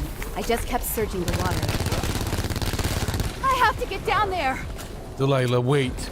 No! I have to find him!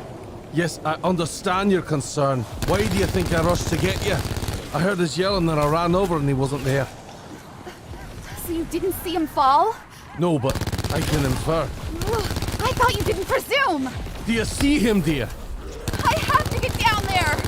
I rushed past Gavin, but he reached out and grabbed my arm. Delilah, do you wish to suffer the same fate? Let go of my arm! Don't take the same path. If you follow him, you may fall yourself. You want me to do nothing? You told me my husband is down there! Take the gravel path. The one you and your husband took when you first arrived. Oh, that'll take too long! He rushed too, and look what happened. Dance with the one Let that brought go you of to the me. party, Fire. I pulled from his grasp and ran for the rocky path. Delilah! When I turned the first corner, I saw just how narrow the path was. It hugged the rock wall, allowing for only a good 1.5 feet of walking space.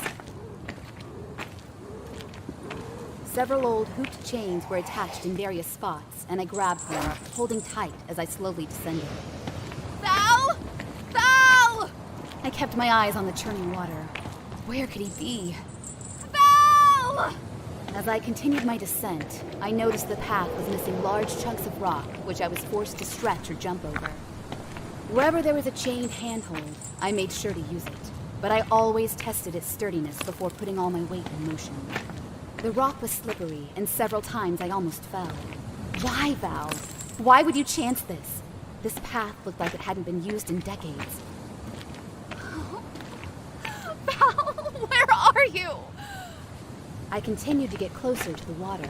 The path curved back and forth until eventually I was free of the rocky alcove and heading towards the beach. The path opened up, turning from slip rock to gravel, then sand and stone. I breathed a sigh of relief and then turned back towards the alcove. Val! I climbed atop the nearest boulder. It was too slippery, but it gave me a good view. I peered into the water, white with foam. Val!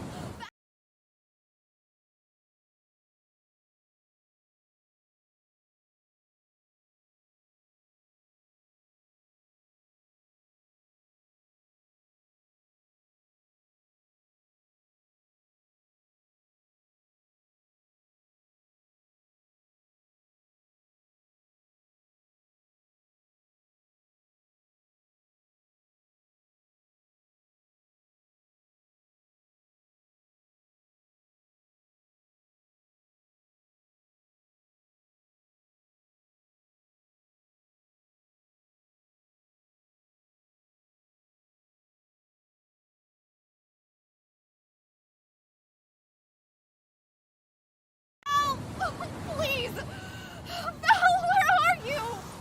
Val! This couldn't be happening.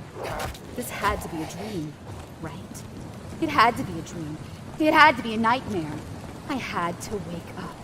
Please, let me wake up.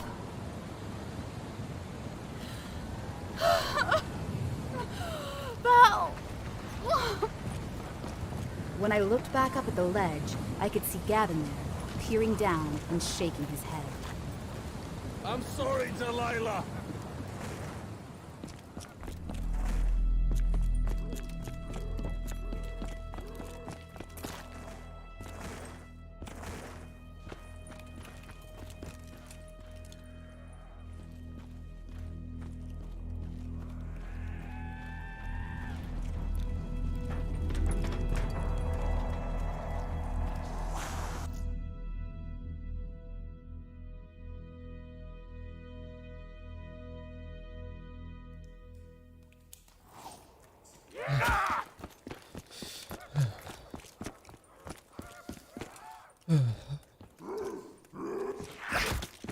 I was freezing. I lay huddled in a crevice, my arms pulled into my shirt. My pants were torn, showing my bruised and bloodied legs. I had used my shirt sleeves to tie around the wounds on my arms.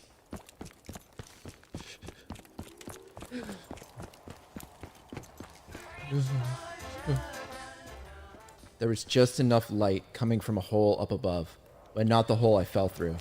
That was too far up. I had fallen a long way. Honestly, if the pool of water wasn't here at the bottom, the fall would have surely killed me.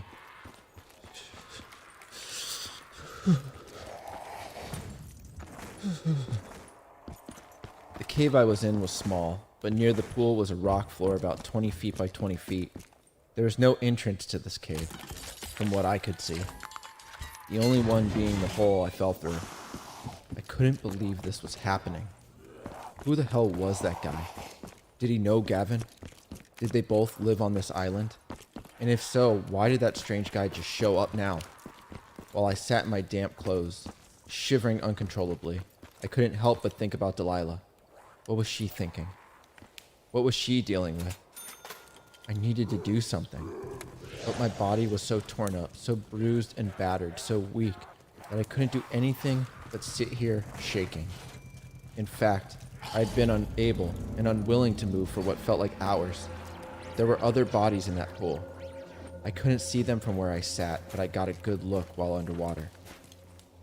Gavin and that guy must have done that. I was so confused. Come on, Val, get it together. You can't just sit here all day. Delilah could be in trouble and you'll fucking freeze to death anyway.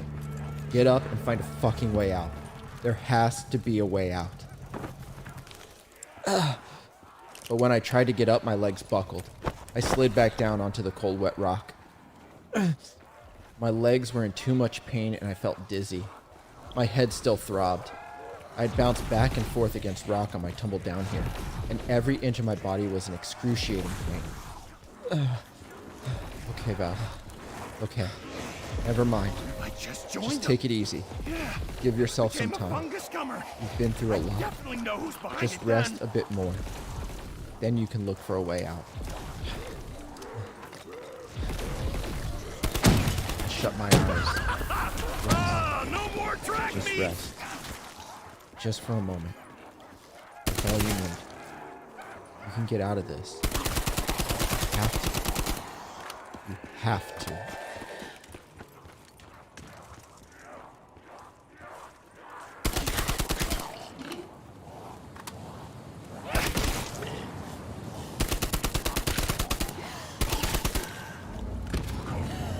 Val! Oh, did everyone see me do that? Val! Hours had passed, and all I did was walk up and down the coast. Why? Why the hell was this happening? Why would Val take a chance like that? Why wouldn't he go back the way we came? Why?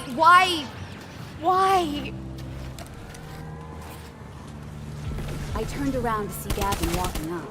I was surprised he came down here, but he must have taken the gravel path because he was coming from the open beach. My dear Delilah, it's been hours. So you should come back with me. It's cold down here. You need to calm yourself and relax by the fire. No. Tell me what happened. What do you mean? I told you, dear. No. Tell me everything. Tell me exactly what happened. Come back to the house. Damn it, Gavin! Tell me what fucking happened to my husband! Watch your language. Tell me what happened to Val. I'd hate to sully his name after such an incident, but if you want the truth, I'll give it to you. What happened? Delilah, your husband woke early. I saw him sitting by the fire. He was beside himself. Some kind of bad dream about your son. That's what he said. I offered to make him some tea, but what he really wanted was a drink. Gavin's eyes kept drifting to the rolling sea, as if recalling a story of years past. I told him that probably weren't wise, since I know I know you most likely wouldn't approve. He agreed with that sentiment, but pushed the issue. He asked if I had anything. I told him I had some wine in the cupboard, but he really shouldn't indulge. And, well, it was still quite early. I'd only gotten up to use the toilet, you see, so after we talked, I went back to bed. Not long after did I hear the front door open and close. Gavin took a step closer to me and was now meeting my eyes. Tears continued to slide down my cheeks. So I got up, sun was up, I went outside to see him standing by the cliff's edge. That spot he liked so much. And in his hand was a bottle of wine. It looked nearly empty. Gavin looked up to the cliff. He said, I made Delilah upset. And he rambled a bit, talking about your son, about the trip, about the ring he threw. Frantically ran back and forth, peering down, saying he needed the ring. He needed to find it. Gavin paused a moment, like he wanted me to say something, but I remained silent. He asked how to get down there. I pointed out the old cliff paths. Why? Because it's there, Delilah. But trust me, I warned him. I told him it weren't good no more. But he was frantic, you see, rambling on and on. I need to get the ring, I have to find it, I need it. So he ran to the pass. I told him no, but he didn't listen, Delilah. Come on and try me, you gut Listen. gobblers! So he rushes to it. Why didn't you try to stop him?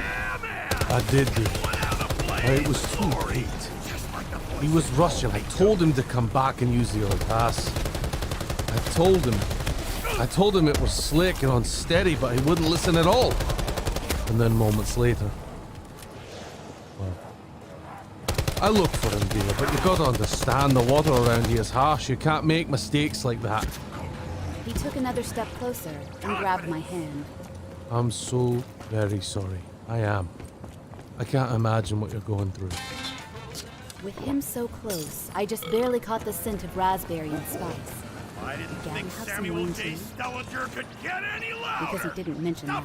Stop, whatever.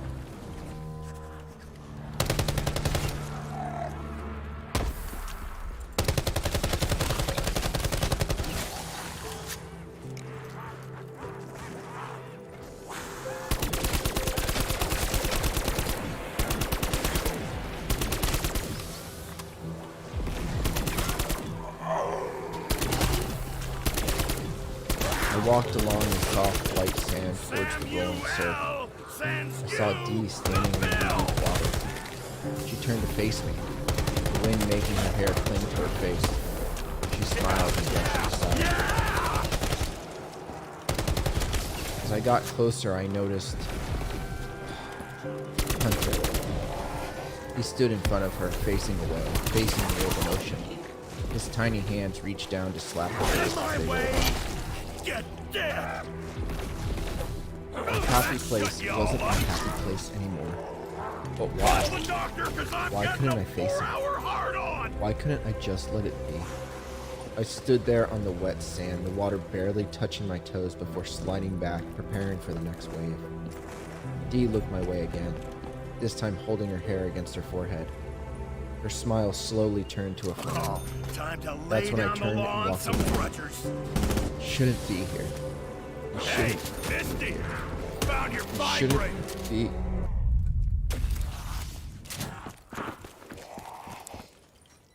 My eyes slowly opened.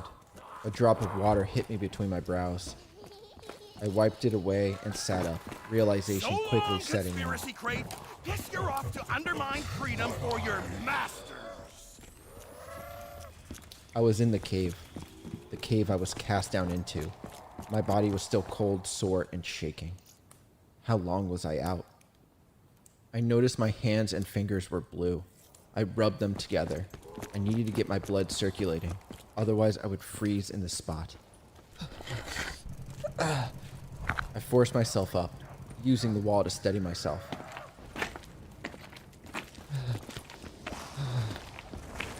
I made my way around the cave, looking and feeling, but it didn't take long to find that there was nothing. I walked over to the wall with a small opening near the top. I could just hear the sound of waves. There was no way to reach it. It was over 15 feet high, and the wall was slick with slime. I turned my attention to the pool. I didn't want to, but I did. I walked over to it, but instead of looking down, I looked up at the hole that led me down here. I could hear the faint sound of wind, but there was no light. I know I tumbled down several twists and turns, and there was no way to get out the way I came in.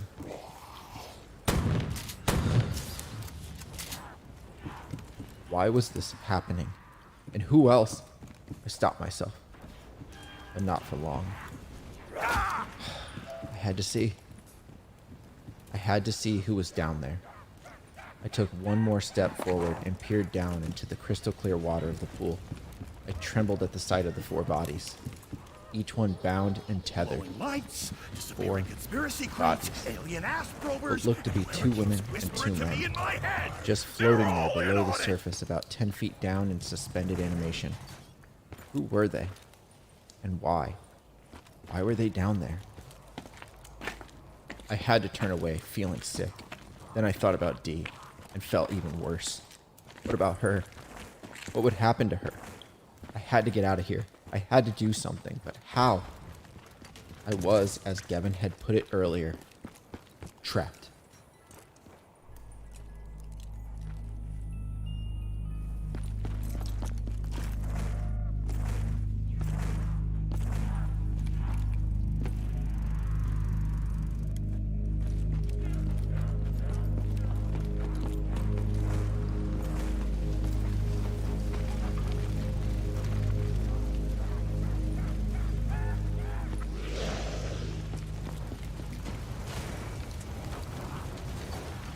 I had spent the whole day walking along the coast. I didn't eat, I didn't drink. I just searched for Val. I wanted to cry more. Physically.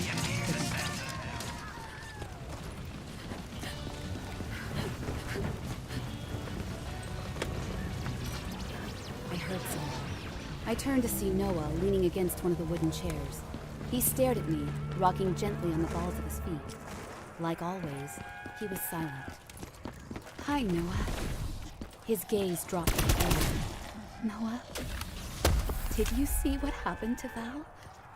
He shook his head, seeing me. Of course not. Why would he? He was probably in bed. Okay. Gavin came trudging inside with his thick coat. It was almost dark outside. Delilah, I found something. You did? Aye. He made his way past the couch and over to the dining table. He reached out and slammed a wine bottle hard on the oak. It was empty. It made its way up. So did it. I walked over to the table and grabbed the wet bottle, which still had a bit of seawater in it. I smelled it. There were no traces of spice or fruit or oak in it. We have to call someone. Oh, we have to tell the police. There isn't a way. When does the boat arrive? How many times do I have to tell you? It gets here when it gets here. Then I have to go back out there and look for him. It's almost dark. So what? I can't just sit here. I can't. Noah walked over and touched my hand. Hey, boy, go to your room. Noah ran off and Gavin took a seat. He grabbed my hand and led me to the chair next to him. He leaned forward, locking eyes with me. Val's gone, dear. He's gone. It took him, and if he were to come back, it'd be like that bottle there. It'd be full of seawater. You don't need to see that, so you best stop looking. I remained quiet. After what felt like an eternity, he broke eye contact and patted my leg. Sorry, Delilah. He got up and left the room. Noah, wash up, boy. It's almost time for supper. And just like that, Val was forgotten, and I was left alone by the fire. I don't know what exactly happened here, but I didn't want to believe it. Regardless, I couldn't move.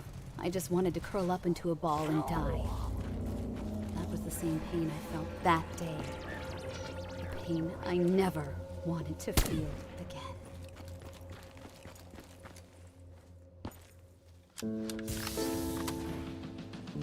The Stone House. Written by Robert M. Lamb. Edited by Rose Hayes. Starring Corey Pettit.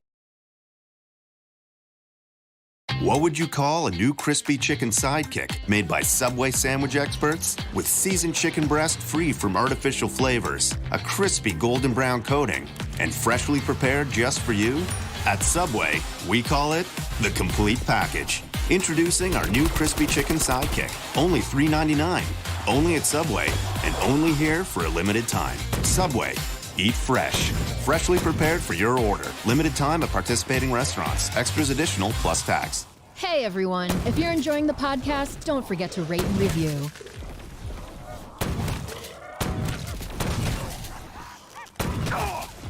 Got it? Almost. I don't want to die! I haven't figured out who's behind it all yet! I got it. Good. Coming up. Why ain't it half off all the time, huh? Answer me that. And 2 minutes later, I was there with her on the top.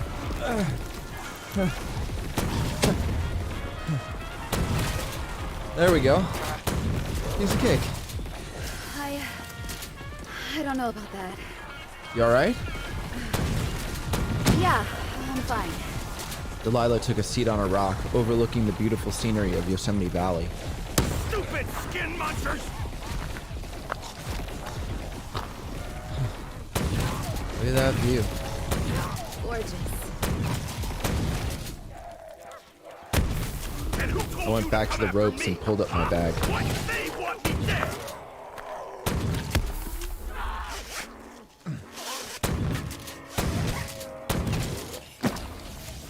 Thirsty? No, You should drink something. in a minute. I chugged some water and went back over to her. Everything okay? Yeah, I'm just tired, Val. Oh, well, I figure we can wait here and then head up to... Head up? Yeah, we're not even halfway. How far up do you think we are? I don't know, 2, maybe 3,000 feet at this point? That's more than halfway. Okay, so we're more than halfway. Let's finish it. Makes a lot of I'm tired. Okay, well, we can rest longer, but we need to watch the time. Why don't we just rest here, eat and enjoy the view, then head back? But we didn't make it to the top. Do we have to? Is something wrong? Did I do something? No, Val. I told you I wasn't feeling it, okay? I just wanted a nice, relaxing day. Relaxing? I was fine with climbing because we haven't done this in a long time. Right now, I'm exhausted, and I just want to go back and sit around the campfire and drink tea and relax. Really? Yes. Plus, Mom and Dad are watching Hunter, and I want to roast marshmallows with him tonight. They knew we'd be gone all day. Val. This was supposed to be a day just for us. And it is. No, not now. Not if you're hurrying to get back. What hurry? I want to climb higher. Well, I don't. Meet me halfway, Val. Literally. Maybe I'll just go by myself then. What? No, that's dangerous. Plenty of people go solo. Seriously? What if something happens? What if you get stuck or fall or... Fine. Forget it, Dee. You win, okay? I won't go. I give up. Can't this just be enough? I looked up to the top of the half dome. Sure. It can be enough.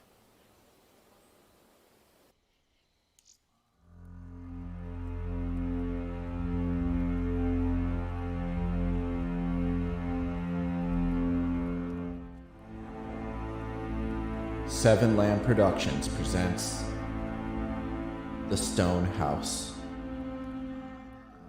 Episode 9.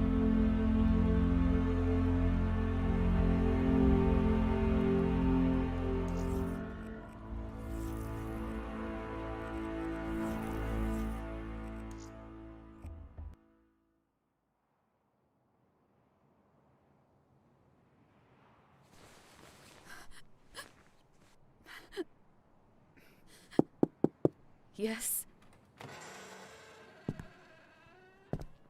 Dear Delilah, you've been in here a long time now. I brought you supper.